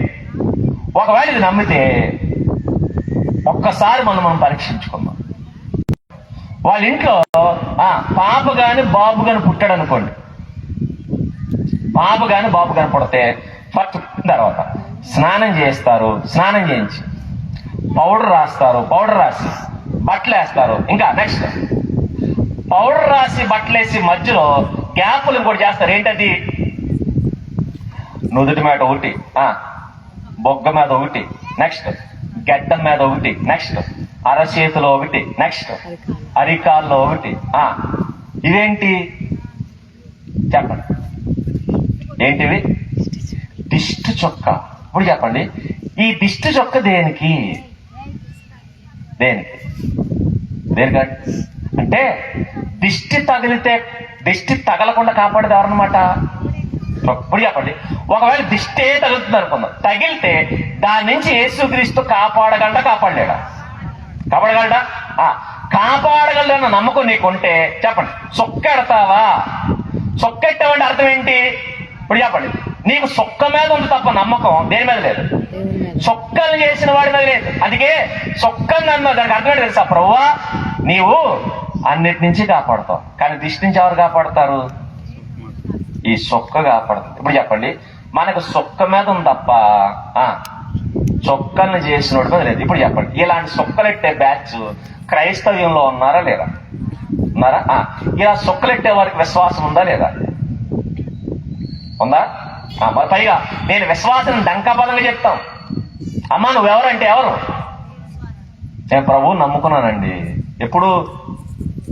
ఏ నమ్మావు? ఒకవేళ ప్రభువు నమ్మితే ఏ నమ్మాలి తెలుసా? ఆయన రక్షించుటకు సమర్థుడు. విశ్వాసం ఎలాంటి తెలుసా? షడ్రక్ మేషక్ అబేద్నెగో అన్నట నెబుకద్నెజర్ అన్నాడు, ఇదిగో నా విగ్రహం మొక్కకపోతే ఏం చేస్తాను? అగ్నిగుండంలో పడేస్తానంటే వాడు అన్నారు, మేము నమ్ముకున్న దేవుడు ఆ అగ్నిగుండం నుంచి రక్షించుటకు సమర్థుడు. ఒకవేళ రక్షించినా పర్వాలేదు, రక్షించకపోయినా పర్వాలేదు. ఒకవేళ రక్షించినా ఓకే, రక్షించకపోయినా ఓకే, కానీ నేను మాత్రం నీ విగ్రహానికి మొక్కలని చెప్పి అగ్నిలో దూకేశారట. ఇప్పుడు చెప్పండి, మనమైతే నెబుకద్నెజర్ అడుగుతాం, నెబుకద్నెజరు ఎలాటమంటావు? దాన్ని పొడికినట్టునా, వంగేట్నా, తొలితే అట్నా? చెప్పు. చాయిస్ నీది. నువ్వేమన్నా మొక్కమన్నా ఎలా మొక్కమంటావు? పైగా నేను మొక్కే టైపు కాదు. అవసరమైతే దాని చుట్టూ ఏం చేస్తాను? ప్రదక్షిణ చేస్తాను. ఎలా? తొలుతూ చేస్తానని చేద్దాం. వాళ్ళు అన్నారు మమ్మల్ని కాపాడినా ఓకే, కాపాడకపోయినా ఓకే అని చెప్పి నిలబడిపోయింది సార్. అది విశ్వాసం. మరి మనకు అగ్నిగుణం అక్కర్లా. ఎవడో చెప్పాడట ఏం తగ్గుతుందని, దిష్టి తగ్గుతుందని చెప్తే ఏం పెట్టావు? ప్రభువా నువ్వు పక్కనుండు, మాకు ఇప్పుడు దేని మీద ఉంది నమ్మకం? చొక్క మీద ఉంది నమ్మకం. ఇది మనిషికి. నెక్స్ట్ పెళ్లి కూతురికి, నెక్స్ట్ పెళ్లి కొడుకు, నెక్స్ట్ ఇవి మనుషులకి. అయితే ఇంటిని రక్షించడానికి ఏంటై?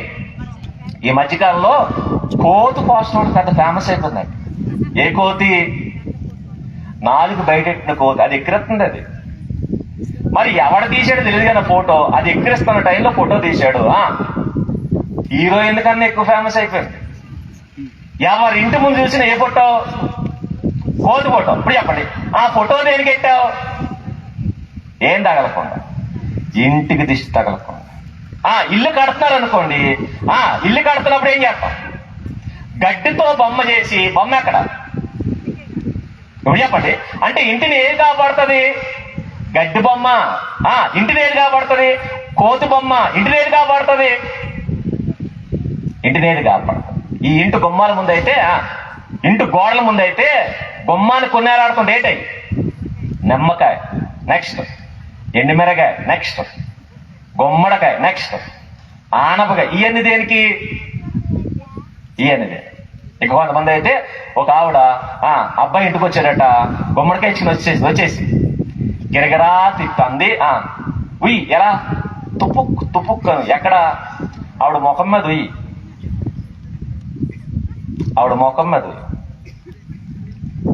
తుపుక్కని ఉయ్యాలట. ఉయ్యి మళ్ళీ ఊసిన తర్వాత ఏం చేయి? దీన్ని దూరంగా తీసుకెళ్ళి పడి, గుమ్మడికాయ అవసరం అయితే సారు ఎట్టుకో, లేదా సాంబార్ ఎట్టుకో, లేకపోతే ఒడియాలు ఎట్టుకో, ఎక్కువే. కానీ దేనికి వాడుతున్నాం?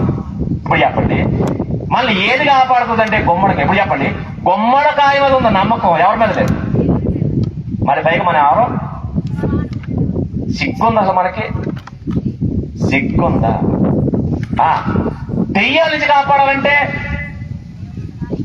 దెయ్యాల నుంచి ఒకవేళ దెయ్యాలే పడుతున్నాయి అనుకుందాం, పడితే ఎవరు కాపాడతారు? కాపాడేది ఆయన. ఎందుకంటే ఆయన కాలంలోనంటే దెయ్యాలు వణికి పరిగెట్టాయి. కానీ మనం అంటాం, ప్రభువా ఆ కాలంలో నేను చూసి భయపడ్డా, కానీ ఈ కాలంలో దెయ్యాలకు అంత భయం లేదు. మా దెయ్యాలు దేనికి భయపడదు తెలుసా? దేనికి? అక్కడ ఎవరో తాడిస్తున్నారట. తాడు తెచ్చి ఇంటికి కట్టేవాడు ఒకడు, చేతికి కట్టేవాడు ఒకడు, కాలికి కట్టేవాడు ఒకడు. పేరు కట్టుకో గట్టిగా, నువ్వేది ఏమైపోతావు? ఇలా కట్టి పైగా ఏవరా అంటే దెయ్యాలు పడతాయి. ఒకడైతే గేదె కట్టేశాడు. ఏరా అంటే గేది మధ్యకాలంలో పాలివ్వట్లేదట. ఇప్పుడు చెప్పండి, పాలివ్వట్లేదట కారణం ఏంటి? దానికి గడ్డెట్టు, లేదంటే ఏదన్నా తవుడో ఏదో కొలిపి పెట్టు. అంతేగాని వీడు ఏం కట్టాడు? దానికి పుడ్డాడతలేదు. మరి ఏమనుకుంటున్నాడు? గేదెకి తాడు కట్టాడు. ఏమంటే దెయ్యం పడదు. ఒక ఆయన పాస్టర్ గారు అబ్బాయి గడిచుకున్నాడు. విశ్వాసులు ఎలా ఏడ్చారంటే, ఒక చోటకి వెళ్తే పాస్టర్ గారు అబ్బాయి స్నానం చేసేటప్పుడు వెళ్ళేటప్పుడు టవల్ కట్టుకుని వెళ్తాను. చూశాను నేను. తమ్ముడు ఏంటిదంటే, నా మీద దెయ్యాలు పడుతున్నాయని అన్నాను. అప్పుడు నేను అన్నాను, ఇలాంటి తాడు కట్టుకుంటే దెయ్యాలు కాకపోతే దేవదూతలు వస్తారు నీ దగ్గరికి. తాడు కట్టుకుంటే ఎవరు వస్తారు? దెయ్యాలే వస్తాయి. ఇప్పుడు చెప్పండి, దెయ్యాల నుంచి రక్షించడానికి ఎవరు సమర్థుడు? నమ్ముతున్నావా? నమ్మితే ఒకవేళ నువ్వు అలాంటి చోట్లకి వెళ్ళావంటే అర్థం ఏంటి? నమ్మట్లేదంటే అర్థం ఏంటి? నీ దగ్గర ఫస్ట్ కాయినే లేదు. ఇప్పుడు చెప్పండి, ఈ ఫస్ట్ కాయిన్ లేనోడు పరలోకం వస్తాడా? ఖచ్చితంగా రాదు. విశ్వాసం ప్రభు ఇచ్చాడు, ప్రభువు కల్పించిన విశ్వాసం. మరి పైగా నీలో ఓరకని విశ్వాసం పుట్ల. విశ్వాసం ఒక మనిషిలో పుట్టాలి అంటే దేవుడు ఎన్నో కార్యక్రమాలు చేయాలి. అన్ని కార్యాలు చేస్తేనే తప్ప ఎవడో నమ్మడు. కానానులో ద్రాక్షారసంగా మార్చాడు నీళ్లు. కానానులో ద్రాక్షారసంగా ఎందుకు తెలుసా? విశ్వాసం కల్పించడానికి. దెయ్యాలను వదలగొట్టాడు విశ్వాసం కల్పించడానికి. రోగులు స్వస్థపరిచాడు విశ్వాసం కల్పించాడు. నీ బతుకులో కూడా నీకు విశ్వాసం కలగడానికి ఎన్నో కార్యాలు చేసి ఉంటాడు ఆయన. నీకు వచ్చిన రోగాలు బాగు చేసి ఉంటాడు. నీకు వచ్చిన ఆపదలు తీసేసి ఉంటాడు, నీకు వచ్చిన సమస్యలు తీసి ఉంటాడు, నీ కన్నీళ్ళు తుడిచి ఉంటాడు ఆయన. ఇన్ని చేస్తే అప్పుడు వచ్చావు చర్చికి వచ్చిన తర్వాత ఆయన కల్పించిన విశ్వాసాన్ని వదిలేసి చెప్పండి మరలా వేటినో నమ్ముతున్నావు అంటే ఆయన ఇచ్చిన విశ్వాసం ఏం చేసావు అన్నమాట, వదిలేసిన మీరు పరలోకం వస్తారా? రా. ఇప్పుడు చెప్పండి, ఈ ఫస్ట్ కాయిన్ మీ దగ్గర ఉందా లేదా? విశ్వాసం మీ దగ్గర ఉండాలి. ఏంటి ఆ విశ్వాసం అంటే, కష్టమైన, నష్టమైన, చావైన అన్నాడు కదా, కరువైన, ఖడ్గమైన ఏదైనా క్రీస్తు నుండి నన్ను వేరు చెయ్యనా అన్నాడు భక్తుడు. ఏదొచ్చినా నా ప్రభువు నేను విడిచిపెట్టు. మీరు గమనించండి, అపోస్తులు పేకల మీద కత్తులు పెట్టి అన్నారు, నువ్వు ప్రభువు నమ్ముతలేదని చెప్పు. నమ్ముతున్నానని చెప్తే నరికేస్తా ఉన్నారు. వాడు అన్నారు, నరికేసుకుంటే నరికేసుకో, ఈ కత్తి నా ప్రభువుని నన్ను వేరు చేయలేదు, నీ చట్టం నా ప్రభువు నన్ను వేరు చేయలేదు, నీ బెదిరింపులు నన్ను నా ప్రభువుని వేరు చేయలేవు. చివరికి అన్నం పెట్టలేదు, వాడికి అన్నం పెట్టలేదు, ఫుడ్ లేకపోయిన వాళ్ళు అన్నారు, ఆకలితోనైనా చేస్తాము తప్ప నన్ను నా ప్రభువుని వేరు చేయ. మరి ఇప్పుడు చెప్పండి, వాళ్ళు చావొచ్చినా ప్రభువుని నమ్మారు, చచ్చిపోయారు ప్రభు కోసం. అంటే విశ్వాస నిమిత్తం ఏమైపోయారు, చచ్చిపోయారు. విశ్వాస నిమిత్తం బలైపోయారు వాళ్ళందరూ. మరి ఇప్పుడు మన బతుకుల్లో ఆ విశ్వాసమే లేదు. ఇప్పుడు చెప్పండి, ఈ కాయిన్ లేనివాడు పరలోక రాజ్యం రాడు. ఇప్పుడు అక్కడ పడేసుకున్నారా? అయితే ఏం చేయాలి? నెత్తకాలి. ఎక్కడ పడేసావు? ఏ టైంలో పడేసావు? నీ కొడుకు పుట్టినప్పుడు పడేసావా? లేకపోతే మనవడు పుట్టినప్పుడు పడేసావా? మనవరాలు పుట్టినప్పుడు పడేసావా? ఎప్పుడు పడేసావు? ఇల్లు కట్టినప్పుడు పడేసావా? లేకపోతే నీకు ఏదైనా ఆపద వచ్చినప్పుడు పడేసావా? విశ్వాసం అనే కాయిన్ ఎక్కడ పడేసావు? దేనికి భయపడి పడేసావు? ఒకవేళ పడేస్తే వెంటనే నెతకకపోతే ఈ కాయిన్ లేనోడు పరలోకం రాడు. ఆయన వచ్చి అడుగుతాడు, నేను కల్పించే విశ్వాసం ఉందా లేదా? అందుకన్నాడు, ఆయన వచ్చినప్పుడు ఆ విశ్వాసము కనుగొందునా అన్నాడు. నా పట్ల విశ్వాసం ఉందా ఈ సమాజానికి అడుగుతాడు ఆయన. నమ్ముతున్నారా, మానేస్తారా? లేకపోతే ఈరోజే ఎక్కడ పడేస్తారు నెతకాడు. ఫస్ట్ది విశ్వాసం. రెండవది సద్గుణం అన్నాడు. ఏంటదట? గుణం, సద్గుణం. దేవుడు అడుగుతున్నాడు, సద్గుణం కావాలట.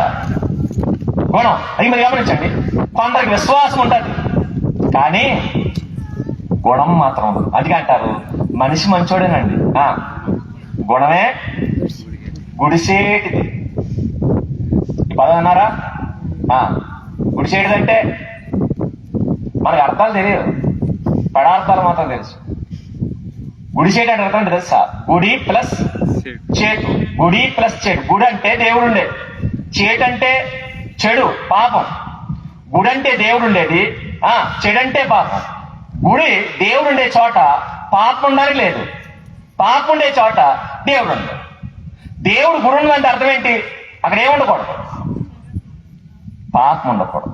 మీరు గమనించండి, ఈ పదం ఎప్పుడొచ్చింది తెలుసా? పూర్వకాలం మనం మోతుబాట్లు ఉన్నది చూసారా?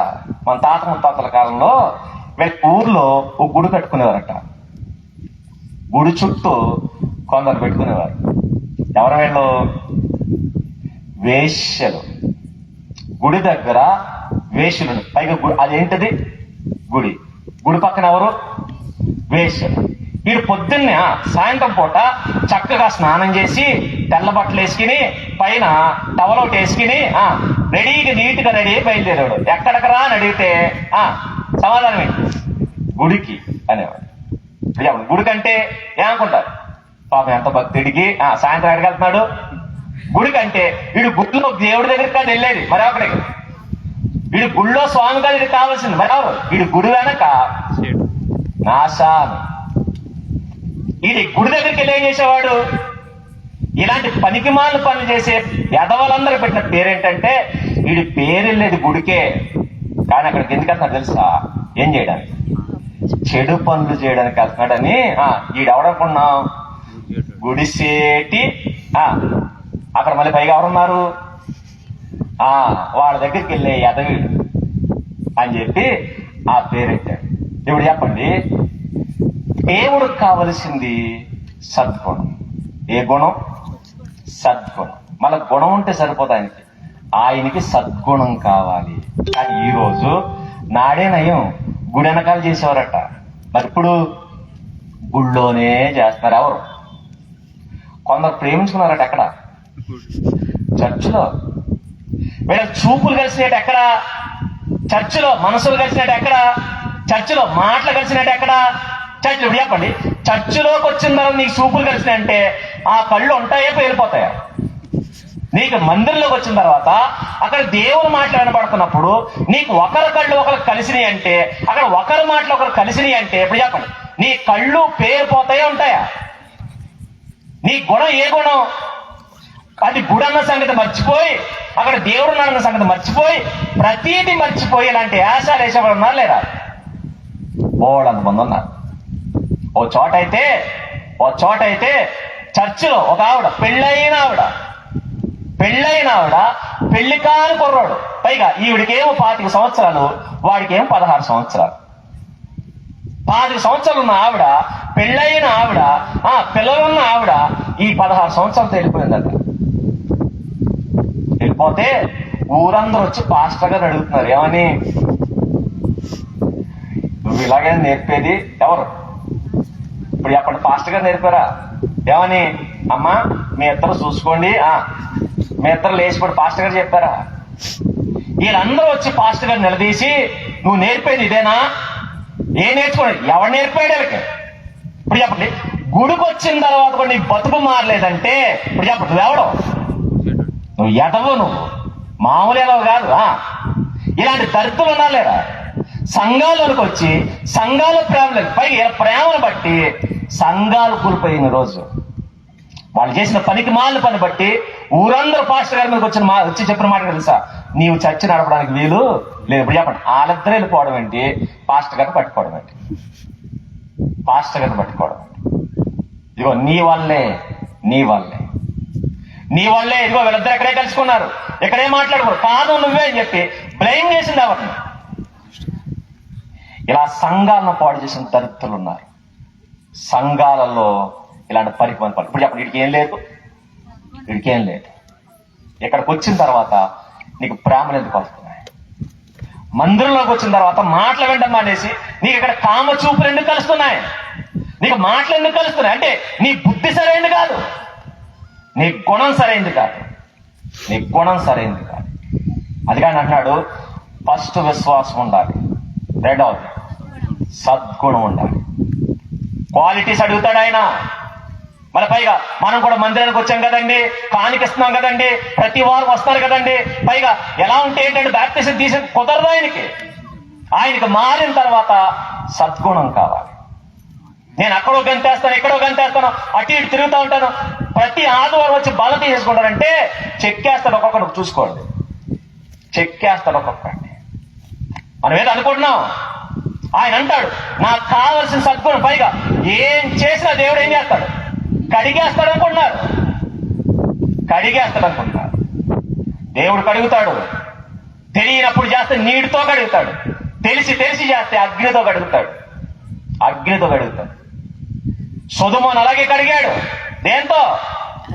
నిప్పులతో కడుగుతాడు. చూసుకోండి. ఒక్కడ సరిగా బతుకు లేదా, నీ బొమ్మలట అలాగే సాగిస్తూ నేను బాప్తిజం తీసుకున్నాను, మందిరానికి వస్తాను, కానుకరిస్తాను, నేను ఇలాగే ఉంటానంటే నీ బతుకును ఒక రోజు నిప్పులతో కడిగేస్తాడు. ఆవిడకి వెళ్ళక ముందు ఆయన అడుగుతున్న మాట, నాకు సద్గుణం కావాలి. ఫస్ట్ విశ్వాసం, రెండవది సద్గుణం. ఇప్పుడు చెప్పండి, కొందరికి విశ్వాసం అనే కాయిన్ ఉంటుంది, ఏదో ఉండదు, సద్గుణం. ఇప్పుడు ఏముండాలి? ఫస్ట్ విశ్వాసం ఉండాలి. నువ్వు ప్రభువునే నమ్మాలి తప్ప ఇక దేన్ని నమ్మడానికి వీల్లేదు. రెండవది, నీ గుణం అలా ఇలా ఉంటే కుదరదు, నీకేముండాలి? సద్గుణం ఉండాలి. ఇక మూడవది జ్ఞానము అన్నట్టు. ఏంటది? జ్ఞానం అంటే అదేంటంటే దేవుని దగ్గరికి వెళ్ళేవాడికి జ్ఞానం కావాలా అంటే ఖచ్చితంగా కావాలి. జ్ఞానం దేనికి చెప్తాను. జ్ఞానం దేనికంటే, ఫర్ ఎగ్జాంపుల్, నేను ఇక్కడ వచ్చాను, నన్ను ఆహ్వానించారు స్పీకర్ గా, ఇక్కడికి వచ్చాను. వచ్చి నేను చక్కగా ప్యాంటు షర్ట్ వేసుకుని వచ్చాను కదా. అలా కాకుండా ఇంటి దగ్గర నుంచి ఒక నైటీ వేసుకుని వచ్చాను అనుకోండి. ఇప్పుడు చెప్పండి, నైటీ వేసుకుని అలా ఎక్కితే ఏమవుతారు మీరు అందరూ? ఏమవుతారా? ఫస్ట్ నవ్వుతారు, తర్వాత వీడేదో తేడాగా ఉన్నాడని చెప్పి పారిపోతారు. దేనికి? పోనీ బట్టలు వేసుకోలేదా? వేసుకున్నాం. వేసుకున్నా ఎందుకు నవ్వుతున్నారు? వేసుకోవాల్సింది అదే జ్ఞానం అంటారు. జ్ఞానం అంటే తెలుసా? ఎలా ఉండాల్సిన వాళ్ళు అలా ఉండడం జ్ఞానం. ఇప్పుడు చెప్పండి, నైట్ వేసుకుంటే నవ్వారు కదా. ఇప్పుడు చెప్పండి, క్రైస్తవులుగా మన బట్టలు ఎలా ఉండాలో దేవుడు చెప్పాడు లేదా? ఎలా ఉండాలో అలా ఉండాలి. ఇప్పుడు ఒక ఆవిడ చచ్చికొచ్చింది ఎలా తెలుసా? నెక్కరో బనీలు వేసుకుని వచ్చేసింది. ఇలా రావచ్చా? మళ్ళీ పైగా వస్తే తప్పేంటి? మళ్ళీ పైగా ఏంటో తట్టిది? ఫ్యాషన్. పనికిమాల పని చేసి పెట్టే పేరేంటి తెలుసా? ఫ్యాషన్. ఇది ఫ్యాషన్ కాదు ఇది. ఇప్పుడు చెప్పండి, నెక్కరేసుకుంటే తప్పేంటి, బనీ వేసుకుంటే తప్పేంటి అంటే దేవుడు అన్నాడు నీ తల మీద ఏముండాలి? ముసుకుంటావు. ఇప్పుడు చెప్పు, దేవుడు ముసుగేసుకున్నాడు, ఇప్పుడు ఏం వేసుకుంటావు? నెక్కరో బనీలు వేసుకుని వచ్చావు, ఏం వేసుకుంటావు? ముసుగు. నెక్కరేసుకుంటావు, బనీలు వేసుకుంటావు, ఏం వేసుకుంటావు? ఇప్పుడు చెప్పండి, నెత్తిన ముసుగేసుకోవాలంటే ఏముండాలి? ఏముండాలి? ఖచ్చితంగా ఆ తల కప్పుకునే కొంగేటోటి ఉండాలా? ఉండాలి. ఉండేటట్టు డ్రెస్ వేసుకు రావాలా? రావాలి. అలా కాకుండా నువ్వు ఇలా వచ్చావంటే ఇప్పుడు నీ జ్ఞానం ఉందా లేదా? లేదన్నమాట. ఈరోజు కొందరికి చర్చికి వచ్చేటప్పుడు ఎలా రావాలో జ్ఞానం లేదు. టైట్ ప్యాంట్ వేసుకుని టైట్ టీషర్ట్ వేసుకుని వస్తున్నావు అంటే నీకు జ్ఞానం ఉందా? నువ్వు ఆడపిల్లవై ఉండి ఆ రీతిగా దేవుని సంధికి రావచ్చా? మరి పైగా వచ్చేటప్పుడు ఈ మధ్యకాలం డ్రెస్ ఎలా? ఒకప్పుడు చంకలో చిరిగిన ఏమన్నా షేమ్ పప్పిషేం. మరి ఇప్పుడు ఫ్యాషన్ అట. షేమ్ కాదు, ఫ్యాషన్. మరి పైగా సంకల్లోగా చింపుకోవడం. ఎక్కడ? పెక్కల మీద, వెనకాల, ఎక్కడ పడితే అక్కడ చింపేసుకునే ఉంటుంది తెలుసా? ఏంటిది? ఫ్యాషన్. కుక్కలు చింపేసినట్టు బట్టలు వేసుకుని ఫ్యాషన్ అంటావా? జుట్టేమో ఎలకలు కొరికేసినట్టు జుట్టు వేసుకొచ్చి ఫ్యాషన్ అంటావా? ఇది ఫ్యాషన్ ఏంటి? ఇప్పుడు చెప్పండి, ఇలా ఉండొచ్చా? ఎవరు? పైగా క్రైస్తవుడు అయిన నీవు, దేవుని సందుకు వస్తున్న నీవు ఇలా ఉండొచ్చా? పైగా చర్చిలోనే కాదు, వీధులైనా ఇలా ఉండొచ్చా? కాలేజీకైనా ఇలా వెళ్ళొచ్చా? నీకేం లేదు, నీకు జ్ఞానం లేదు. నీకు ఎదిగిన పిల్లగా ఎలా ఉండాలి నీకు తెలియదు, ఎదిగిన కుర్రోడుగా ఎలా ఉండాలి నీకు తెలియదు. జ్ఞానం లేని మంద ఈరోజు ఎక్కువైపోయారు. పైగా ఒకడైతే ప్యాంట్ వేసుకుని ఈ మధ్యకాలంలో ప్యాంట్ పైకి వేసుకోవట్లేదు, లోపల డైర్ కనపడాలి. ఈ ఎదలు ఎక్కువైపోయి డైర్, మీరు గమనించండి, డైర్ కింద లాగేసుకున్నాడు. ప్యాంట్ ఎక్కడికి? డ్రాయర్ కనబడేట్టు కిందకి వేసుకుని రోడ్డు తిరుగుతాడు. నువ్వు మనిషివో పశువా? ఇప్పుడు చెప్పండి. మళ్ళీ పైగా ఏమైనా వేసుకున్నావు అంటే పేరేంటి? ఫ్యాషన్. అండర్వేలు కనబడేట్టు తిరగడం ఫ్యాషన్. ఉండిపోతే ఏం చేస్తారు తెలుసా? అవి కూడా ఇప్పేసి రోడ్లాంటి తిరిగితే ఏమంటారు? ఫ్యాషన్. ఈ ఫ్యాషన్ ఇప్పుడు చెప్పండి, ఇలా తిరుగుతున్న దరిద్రుడికి జ్ఞానం ఉందా? లేదు. బట్టలు వేసుకోవడంలో జ్ఞానం లేదు. ఒకడైతే పిలకేసుకుని వచ్చాడు చర్చికి. పైగా వచ్చి ఎక్కడ తెలుసా? పైకెక్కి వేదికెక్కి పాట పాడుతున్నారు. మరి పైగా ఎవరనుకున్నారు? ఈ అయ్యగారు జడేసుకుని వచ్చి పాట పాడుతున్నారు. పైగా ఎవరంటే వర్షిప్ లీడర్ అట. ఎవరు? ఈడే. నువ్వు జడేసుకుని వచ్చి వర్షిప్ లీడర్ వారు అంటే వర్షిప్ లీడర్ ఎలా ఉండాలి తెలుసా నీకు? వర్షిప్ లీడర్ ఎవరు చేశాడు నిన్ను? వర్షిప్ లీడర్ వీడు వచ్చి నిలబడి వర్షిప్ చేస్తాడు. పైగా ఆడు ఊగిపోతుంటే కింద వీళ్ళందరూ ఊగిపోడు. ఇప్పుడు చెప్పండి, వర్షిప్ చేసే నీకు ఆ పిలకేంటి, ఆ జడేంటి? జడ ఎవరు వేసుకోవాలి? ఆడవాడు. దేవుడు అన్నాడు స్త్రీ పురుషుని వేషము వేసుకోకూడదు, ఆ పురుషుడు స్త్రీ వేషం వేసుకోకూడదు. ఇప్పుడు నీ జడ చూసాడన్న ప్రేమంతే ఏంటి పరిస్థితి? ప్రేమించట్లేదా? పిల్లలతో చాలా జాగ్రత్తగా ఉండండి. ఎవడో నీ జడ చూసి మోజుపడి నిన్నే ప్రేమించడం మొదలెడతాడు. ఇలాంటి దరిద్రులు ఎక్కువైపోయారు. ఇప్పుడు చెప్పండి, నీకు జ్ఞానం ఉందా? ఓ పురుషుడు ఎలా ఉండాలో తెలియదు. పైగా దేవుడు అన్నాడు పురుషుడికి తల పెంచుకోవడం అన్నాడు అవమానం, స్త్రీకి ఘనత. ఇప్పుడు చెప్పండి, నువ్వు జుట్టు పెంచుకున్నావు అంటే నీకు గౌరవం అనుకున్నావు, గౌరవం కాదు అంటే అవమానం. ఈ రూల్స్ నీకు తెలుసా? ఈ రూల్స్ నేను నీట్గా ఉండొద్దని చెప్పట్లా, మితిమీరేది మనం చేయొద్దు, మితిమీరేది చేయకూడదు. క్రైస్తవుడు కొన్ని కంట్రోల్స్ ఉన్నాయి, కొన్ని రూల్స్ ఉన్నాయి, ఆ రూల్స్ ఖచ్చితంగా పాటించాలి. ఆ రూల్స్ ఈరోజు వీటిలోనే రూల్స్ తెలియదు. ఇక దేవుని దగ్గరికి వచ్చేవాడికి జ్ఞానం వచ్చా అంటే జ్ఞానం లేదు. మీరు గమనించండి, ప్రార్థన ఎలాగో చేయాలో తెలియదు వీడికి. తెలుసా మీకు? చాలా సంఘాలలో విశ్వాస సంగతి పక్కన పెడితే సంఘాలు నడిపిస్తున్న నాయకులకి ప్రార్థన ఎలా చేయాలో తెలియదు. ఎలా పడితే అలా ప్రార్థన చేయడం, ఏది పడితే చేయడం, ఏది పడితే చేయడం. ఏంటి నీకు ప్రార్థన చేయడానికి జ్ఞానం కాదు, ఏం చెయ్యాలో నీకు తెలియాలి, ఏం చేయకూడదో నీకు తెలియాలి. దాన్నే జ్ఞానం అంటారు. తెలియాలి నీకు, ఎందుకంటే ఏది చెయ్యాలో తెలియడం జ్ఞానం, ఏది చెయ్యకూడదో తెలియడం జ్ఞానం. ఈ రోజు దేవుడు అంటున్నాడు నా దగ్గరకు వచ్చేవాడికి ఏముండాలి? జ్ఞానం ఉండాలి. ఆ జ్ఞానం లేని మంద ఈరోజు క్రైస్తవ్యులు ఎక్కువైపోయారు. ఆ జ్ఞానం లేవు. అందుకనే ఈ రోజు సేవకులుగా చలామణి అవుతున్న వాళ్ళు మీరు గమనించండి, వాళ్ళకి ఏ జ్ఞానం ఉండదు. ఏ జ్ఞానం? ప్రార్థన ఎలా చేయాలో తెలియదు, సంఘాన్ని ఎలా నడిపించాలో తెలియదు, విశ్వాసం ఎలా ఉండాలో తెలియదు. ఇలా తెలియని వాడు ఏం చేస్తున్నాడు? వాడు సేవకుడు అయిపోయాడు. వాడిని మనం ఫాలో అవుతున్నాం. వాడిని అదిగే మీరు ఆలోచించండి, ఈ రోజు వర్షిప్ పేరుతో అల్లరి చేసే మంది ఎక్కువైపోయారు. వీడికి ఆరాధన ఎలా చెయ్యాలో తెలియదు. దేవుడు అన్నాడు ఆరాధన అల్లరితో కూడి ఉండకూడదు. కానీ ఈరోజు అల్లరి తెచ్చి ఎక్కడ పెట్టారు? సంఘాల్లో పెట్టేశారు. మళ్ళీ పైగా ఏమంటారు తెలుసా? ఆరాధన. మళ్ళీ పైగా ఎవరైనా ఇలా చేయలేదు అనుకోండి, ఏమీ లేదట, అక్కడ ఏం లేదు, ఉద్యోగం లేదట. మనకు ఉద్యోగం కావాలి. ఏ ఉద్యోగం?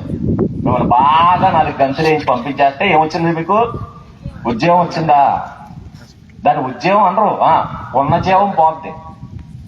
ఉన్న జీవం. దేవుని దగ్గరకు వచ్చిన వాడికి జీవం కావాలి. అందుకని నిర్జీవ క్రియలు విడిచి జీవము కలిగిన దేవుని వైపు తిరగమంటే ఈరోజు మనం దేవుని దగ్గరకు వచ్చి కూడా ఆ నిర్జీవ క్రియలు పట్టుకు నేడుస్తున్నాం. మనకి ఎక్కడికి వచ్చిన సంతోషం కావాలి, ఎక్కడికి వచ్చిన ఆనందం కావాలి. ఇలా ఏడుస్తున్న వాడికి తెలియదు. అందుకనే ఈ రోజు దేవుని ముసుగులో మనం మోసం చేసేవాళ్ళు ఎక్కువైపోయారు. మనం మోసం చేసేవాళ్ళు. అందుకే పిల్లలు ఇవ్వాలంటే దేవుడు ఇవ్వాలి, కానీ మనకు అది కాదు. అమ్మ ఇదిగో అట్టుపొడి కొనుక్కుని తినంటే దేనికోసం? పిల్లలు కొడతారు. అట్టుపొడి కొనుక్కుని తినమంటే తినేసేవాళ్ళు ఎక్కువైపోయారు. అట్టుపొళ్ళ వల్ల పిల్లలు కొడతారా? పిల్లలు కొడతారా? కచ్చీపుల వల్ల పిల్లలు కొడతారా? ఎవరో అమ్మినటువంటి వస్తువుల వల్ల దేవుని కార్యాలు జరుగుతాయా? దేవుడు జరిగిస్తాడా? వస్తువులు జరిగిస్తాయా? ఏం జరిగిస్తాయి? ఏం జరిగిస్తాయి? మీరు గమనించండి, ఎలీషా గారి కాలంలో ఎలీషా గారికి ఎవరైతే పరిచయం చేశారో వాళ్ళ అబ్బాయి చనిపోయాడట. అబ్బాయి చనిపోతే ఎవరిని? ఎలీషా గారు గెహాజీని పంపించండి, వెళ్ళి ఆయన చేతికర్ర మిగిలిన వస్తువు తీసుకెళ్ళి ఏం చేశాడు? పెట్టాడు. పని జరిగిందా? వస్తువుల వల్ల అవదు, మరి ఎవరి వల్ల? పైనున్న దేవుని వల్ల. ఆ గెహాజీగాడు తేడాడు, గెహాజీగాడు తేడా. ఆ తేడాగాడు ఎలీషా వస్తువులు తీసుకెళ్ళి పెట్టినా పని అయిందా? అవదు. మరి ఏం జరిగింది? ఎలీషాయే వచ్చాడు, వచ్చేం చేశాడు? ప్రార్థన చేశాడు. అప్పుడు ఆలకించాడు పైన. మీరు గమనించండి, ఎవడో ఇచ్చిన వస్తువుల వల్ల పని అవ్వదు. మరి ఎవరి వల్ల అవుతుందంటే మీ కొరకు ప్రార్థన చేసే సేవకుడు భక్తి కలిగిన వాడే ఉండాలి. దేవుడు మీ పట్ల కార్యాలు చేయాలంటే వాని యందు భక్తి ఉండాలి. ఎలీషా లాంటి సేవకుడు వచ్చి మీ కొరకు మోకాలు వేసి ప్రార్థన చేస్తే ఆ ప్రార్థన ఆలకిస్తాడు. ఆ ప్రార్థన మనం ఏమంటాం? అక్కడ కచ్చీపులు పట్ట పని అయిపోతుంది కదా. ఏంటి అయిపోయింది? గడ్డి. ఏం అవదో. నువ్వు ఆ వస్తువులు నమ్మి వేసినంతసేపు దేవుడు అంటాడు ఇది బుద్ధి లేదు, వీడికి బుద్ధి లేదు, వీడికి నేను జ్ఞానం కావాలని అడిగింది ఎందుకే ఆయన అన్నాడు. నేను అక్కడున్నాను ఇక్కడున్నాను ఎవడైనా చెప్పినా ఇలాంటి బుద్ధి లేని మాట మీరు నమ్మకండి. కానీ ఈరోజు మనకు ఆ బుద్ధి లేదు. అది ఈ రోజు వాక్యం చెప్తే ఎక్కువ మరేం చెప్తే బిజినెస్ చేస్తే బాగా జరిగింది, రండి మేము కూడా 4 తాళ్ళు అమ్ముతా ఉంటే ఎగేసుకుని వచ్చి కొనుక్కెళ్ళిపోతారు. రండి మా దగ్గరకు వచ్చి 4 ప్లేట్లు అట్టుకెళ్ళండి పట్టుకెళ్ళిపోతారు. పట్టుకెళ్ళి గుమ్మాలు తెగేస్తారు. తెగేసి ఏం కాపాడతారు? ఆ రేట్ కాపాడు మమ్మల్ని, మరేం కాపాడతారు? దేవుడు కాపాడదు. దైవజనుడు ప్రార్థన చేస్తే ఆ దైవజనుడు నీతి కలిగిన వాడైతే అతని ప్రార్థన మిమ్మల్ని రక్షిస్తాడు. కానీ ఈరోజు ఆ జ్ఞానం లేదు. పైగా మన గ్రామములో మన చుట్టుపక్కల దైవజనులు ఎవరు నీతి కలిగిన దైవజనులు ఉన్నారు. ఎప్పుడన్నా ఎదిగారా? అసలు దైవజనులు పట్టుకునే జ్ఞానం కూడా మనకి ఉండదు. ఎఫెసీ సంఘాన్ని ఆయన అంటాడు, ఏమన్నా తెలుసా? నీ అందుకు జ్ఞానం ఉంది, నువ్వు అపోస్తులు కాకయే తాము అపోస్తులను చెప్పుకొను అనేక మంది నువ్వు గుర్తుపెట్టావు అంటాడు. మరి మనం యావడు దేవుని పేరట వచ్చినా చేర్చేసుకుంటాం. ఎందుకంటే మనకేం లేదు. అది జ్ఞానము లేని వాడు ప్రతి మాట నమ్ము. నువ్వు ప్రతి అర్థమైంది నమ్ముతున్నావు అంటే అర్థం తెలుసా? నీకేం లేదు. ఇప్పుడు జ్ఞానం కలిగిన వాడు నిక్కచ్చిగా నమ్ముతాడు. జ్ఞానం లేనివాడు ఏది పడితే అది నమ్ముతాడు. ఇప్పుడు చెప్పండి, ఎన్నొచ్చినాయి? ఫస్ట్ విశ్వాసం, 2 సద్గుణం, 3 జ్ఞానం. ఈ 3 ఏదన్నా ఉందా? మిస్ అయిందా? 3 లేవా? 3 లేకపోతే గాడ్ బ్లెస్ యూ. లేదనుకోండి, 3 ఏది మిస్ అయినా చెప్పండి, నీకు పరలోక రాజ్యం రాదు. 4వది ఆశా నిగ్రహం. ఆశా నిగ్రహం అంటే ఫర్ ఎగ్జాంపుల్, ఇప్పుడే మీ ప్రభు ప్రత్యక్షమయ్యి ఆయన అన్నాడు, అడుగుడి మీకు ఇవ్వబడును, తట్టుడి తీయబడండి. వెంటనే ఏం చేస్తారు? ఇప్పుడే ప్రత్యక్షమై, ఇప్పుడే ప్రత్యక్షమై నా కుమారుడా నా కుమార్తె నీకేం కావాలో చెప్పేస్తానంటే ఏం చేస్తామండి? ఫస్ట్ ఒకసారి షాక్ అయిపోతాం. కొన్ని నిమిషాలు బ్లాంక్ లో వెళ్ళిపోయి, ఎందుకంటే ఏం అడగాలో తెలియదు మనకి. ఒక టైం ఉందనుకోండి, ప్రభువా ఒక్క నిమిషం ఇక్కడే ఉండు, ఎక్కడికి వెళ్తాను? ఇంటికి వెళ్ళి వస్తాను. దేనికి? ఏం కావాలో మా ఇంట్లో ఉన్న వాళ్ళని అడిగి లిస్ట్ రాసుకుని వస్తాను. మీరు గమనించండి, ఒకవేళ దేవుడు ప్రత్యక్షమైతే మనం లెక్కలేని కోరికలు అడుగుతాం. కోరిక. ఇప్పుడు చెప్పండి, ఒకవేళ ప్రత్యక్షమైతే ఏమనాలి? క్రైస్తవుడు మనం అడగాల్సిందే తెలుసా? ఒకవేళ ప్రత్యక్షమై నా కుమారుడు నీకేం కావాలంటే ఆశ అంటే అర్థం తెలుసా? ఒరే ఆశలు చెప్పొద్దని ముందు చెప్పాడు ప్రభువా. నాకు ఆశలంటే ఏమి లేవా, నీతోనే ఉండాలి, నీ చెంతే ఉండాలి. ఇది మనం కోరుకోవాల్సింది. కానీ మనకేముంటాయి?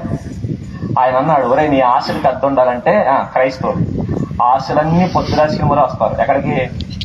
చర్చ్కి వచ్చి మోకాళ్ళు వేసి ఫస్ట్ దిది, నెక్స్ట్ దిది, తర్వాత ఇది వర్షక్తిగా. మళ్ళీ పైగా మీరు అడగడమే కాదు, మళ్ళీ మీకోసం ఎవరు అడగాలి? పాస్టర్ గారు మోకాళ్ళు వేసి మరి పెద్ద ఉన్నట్టు అలా చేసి, చిన్న ఉన్నట్టు ఎలా చేసి, ఈవిని ఎలా చేసి, ఆవిడని ఎలా చేసి, ఏంటి? ఇప్పుడు చెప్పండి, ఆశలు ఉన్నాయి లేవా? ఒకటి కాదు. మళ్ళీ పైగా మన ఆశలు ఉన్నట్టు తెలుసా? సైకిల్ లేదనుకోండి, ఫస్ట్ సైకిల్ కావాలి. దేవుడు సైకిల్ ఇచ్చాడు, నెక్స్ట్ బండి కావాలి. బండి ఇచ్చాడు, నెక్స్ట్ కార్ ఇచ్చాడు అనుకోండి, ఫ్లైట్ అడుగుతాం. ఫ్లైట్. మన ఆశలకి ఏముండదు, అసలు అద్దే ఉండదు. కానీ దేవుడు అంటాడు, నీకు ఆశ నిగ్రహం. అంటే దేవుడే దిగొచ్చి, ఒరే నీకేం కావాలంటే, ప్రభువా నాకేమి వద్దు, నువ్వుంటే చాలు, నువ్వుంటే చాలు. ఇదే కోరిక మనం కోరుకోగలిగితే మనకు ఆశ నిగ్రహం ఉన్నట్టే. అందుకే అబ్రహాముతో దేవుడు అన్నాడు, అబ్రహాముతో ఎన్నో ఇస్తుంటే ఆయన ఏమన్నాడు తెలుసా? ప్రభువా నాకు ఏమిస్తే ఏంటి, నాకు కుమారుడు లేడు, సంతానం లేనివాడిని అయిపోతున్నాను. మళ్ళీ ఏమంటాడు తెలుసా? నాకున్న దాసుడే, నా పనివాడే నా కుమారుడు. ఇప్పుడు చెప్పండి, కొడుకుని ఇవ్వకపోయినందుకు తృప్తి వచ్చేసింది. ఎవరు కనపడుతున్నారు? ఎలియా. అంటే ఏ రేంజ్కి వెళ్ళిపోతాడు దేవుడు. అదంటాడు, నీ ఆశలకి అర్థం ఉండాలి. ఆశ నిగ్రహం. నెక్స్ట్ సహనం.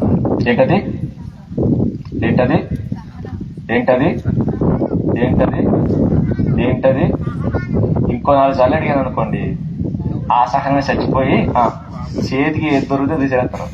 ఎన్నిసార్లు చెప్పాలరా? ఇప్పుడు చెప్పండి, మనకు ఉన్నది ఏంటి?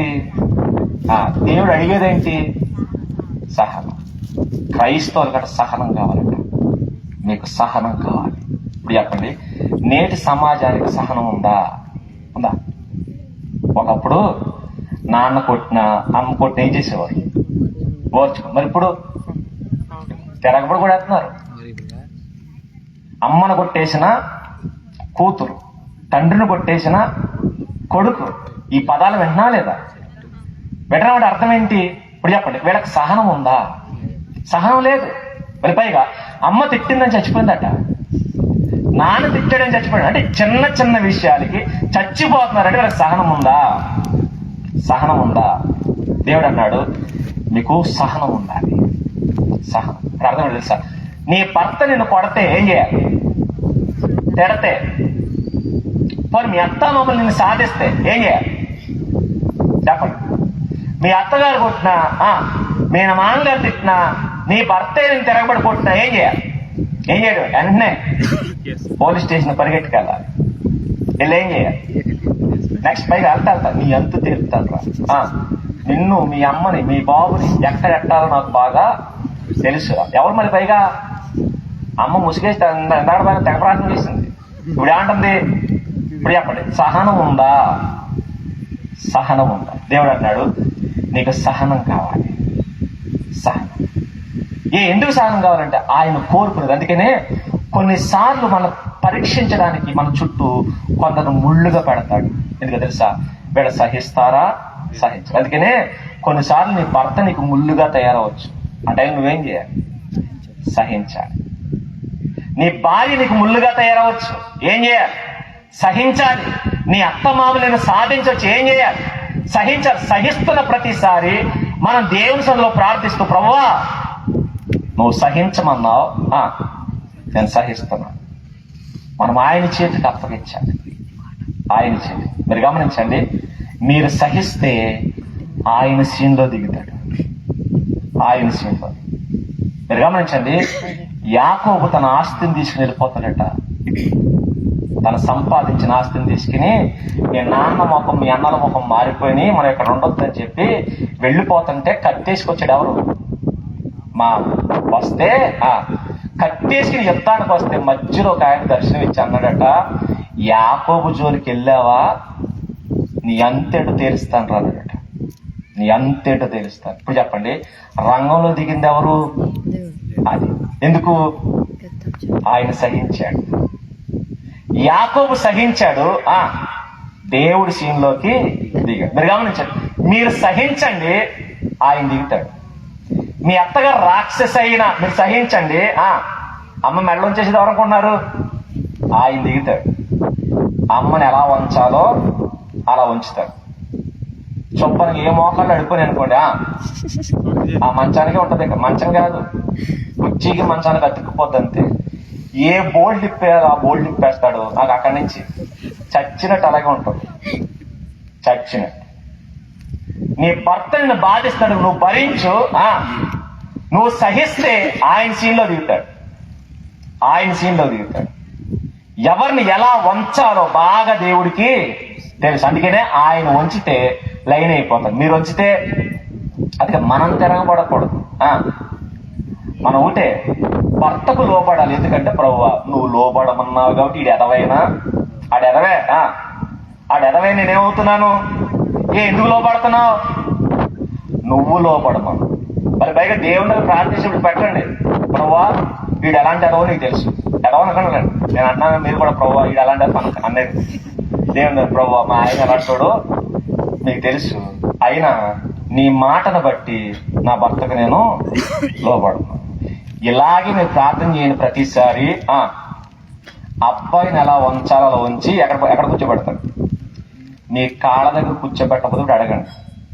మీరు ఇదే ప్రార్థన చేయండి. మీరు లోబడి ఆయన కోట్లు పెట్టండి. ప్రభువా ఇది వీడి పరిస్థితి, ఇది ఇప్పుడు మాట వింటలేదు, నువ్వు సహించమన్నావు, నువ్వు భరించమన్నా, నేను భరిస్తాను. నీ మాటను బట్టి భరిస్తున్నాను, నిన్ను బట్టి భరిస్తున్నాను. నా లైఫ్ను మార్చాల్సింది నువ్వే ఆయన కోట్లో పెట్టండి.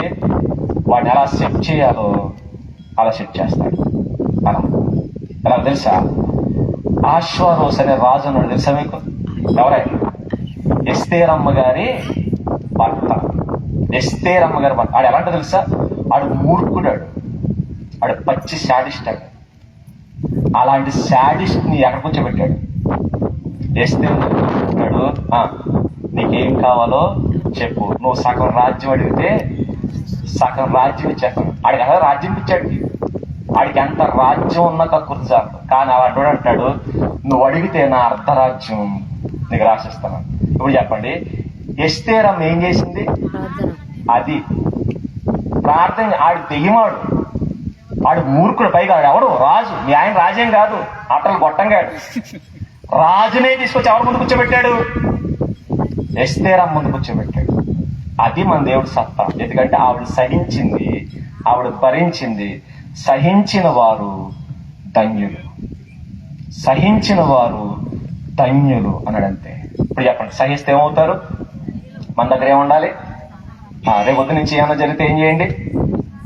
సహించండి. సహించి ఆయన ముందు పెట్టండి, మిగిలివన్నీ ఆయన చూసుకుంటాడు. అందుకని అంటున్నాడు సహించండి అన్నటువంటి సహనం. ఇంకా నెక్స్ట్ భక్తి, తర్వాత భక్తి అట. ఇవన్నీ చెప్తే ఇంకా మనకి టైం సరిపోదు, కానీ ఇంతటితో ఇవి ముగించుకుందాం. చాలా టైం అయినట్టుంది. మిగిలింది రేపొద్దున మాట్లాడుకుందాం ఒకసారి మళ్ళీ పైనుంచి. ఫస్ట్ ఏంటి? విశ్వాసం. రెండోది ఏంటి? సద్గుణం. మూడోది ఏంటి? నాలుగోది ఏంటి? ఆశను. ఐదోది ఏంటి? సహనం. ఆరోది ఏంటి? భక్తి. ఏడోది ఏంటి? ప్రేమ. తర్వాత సహోదర ప్రేమ యందు దయ. ప్రేమ, దయ. మొత్తం ఎన్ని? 8 కాయిన్స్. వాళ్ళకెన్ని? 10. మనకెన్ని? 8. ఇప్పుడు చెప్పండి, ఇప్పుడు మనం ఏం మాట్లాడుకున్నాం? 5. ఈ 5 ఇట్లే ఎన్ని ఉన్నాయి? 5 ఉన్నాయన్నవాడు. మా దగ్గర 5 ఉన్నాయండి అని చెప్పి మిగిలిన 3 తర్వాత చూద్దాం. 5 ఉన్నాయన్నవాడు లేవు కదా. ఇప్పుడు చెప్పండి, ఆయన మనకి ఇచ్చి వెళ్ళాడు, రేపు పొద్దున వచ్చి అడుగుతాడు, చూపించకపోతే అదన్నమాట. అందుకే అక్కడ పోగొట్టుకుని ఒక్క ఆయనే ఆవిడ దగ్గర ఎన్నిపోయినాయి? ఒకటే పోయింది. మరి మనకి ప్రస్తుతానికి 5 లేవు, మిగిలిన 3 సంగతి చూద్దాం. ప్రస్తుతానికి 5 లేవు అంటే ఏం చేయాలి? ఇప్పుడు ఇంటికి వెళ్ళి జాగ్రత్తగా నెతకండి. ఎక్కడ పడేసావు? విశ్వాసం ఎక్కడ పడేసావు? నెక్స్ట్ సద్గుణం ఎక్కడ పడేసావు? తర్వాత జ్ఞానం ఎక్కడ పడేసావు? తర్వాత ఆశానిగ్రహం ఎక్కడ పడేసావు? తర్వాత సహనం ఎక్కడ పడేసావు? ఏ టైంలో సహనం కోల్పోయావు? ఏ టైంలో అసహనం వచ్చేసింది?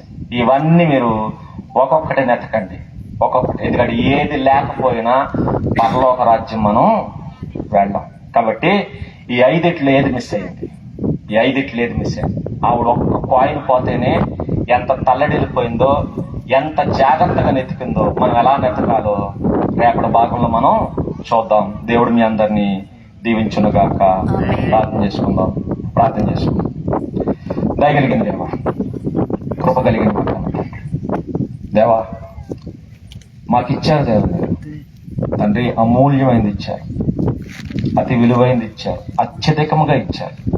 నిజమే దేవా, మాలో విశ్వాసం పుట్టడానికి ఎన్నో చేశారు. అలాంటి విశ్వాసాన్ని ఈజీగా కోల్పోతున్నాం దేవా. మీ మీద ఉంచాల్సిన నమ్మకం వేటి మీద ఉంచుతున్నాం దేవా, ఎవరి మీద ఉంచుతున్నాం దేవా. తండ్రి, మమ్మల్ని మన్నించండి తండ్రి. మీరు ఆశించినట్టుగా సద్గుణాలు మా దగ్గర లేకుండా పోతున్నాయి తండ్రి. ఈ దుర్గుణాలతో తండ్రి మేము బతుకుతున్నాం తండ్రి. ఆ సద్గుణం లేకపోతే మీరు మమ్మల్ని దగ్గరికి రానివ్వరు దేవా. తండ్రి, ఏది పోయినా, ఏది పోగొట్టుకున్నా మా బ్రతుకులు నాశనం దేవా.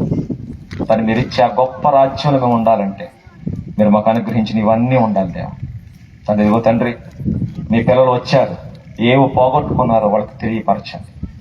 ఏది ఎక్కడ పారేసుకున్నారో వాళ్ళ జ్ఞప్తికి తెచ్చుకుంటాను. మరలా వాటిని ఎలా సమకూర్చుకోవాలో, ఎలా తెచ్చుకోవాలో మీరే నేర్పించి మనం కోరుకుంటున్నాం.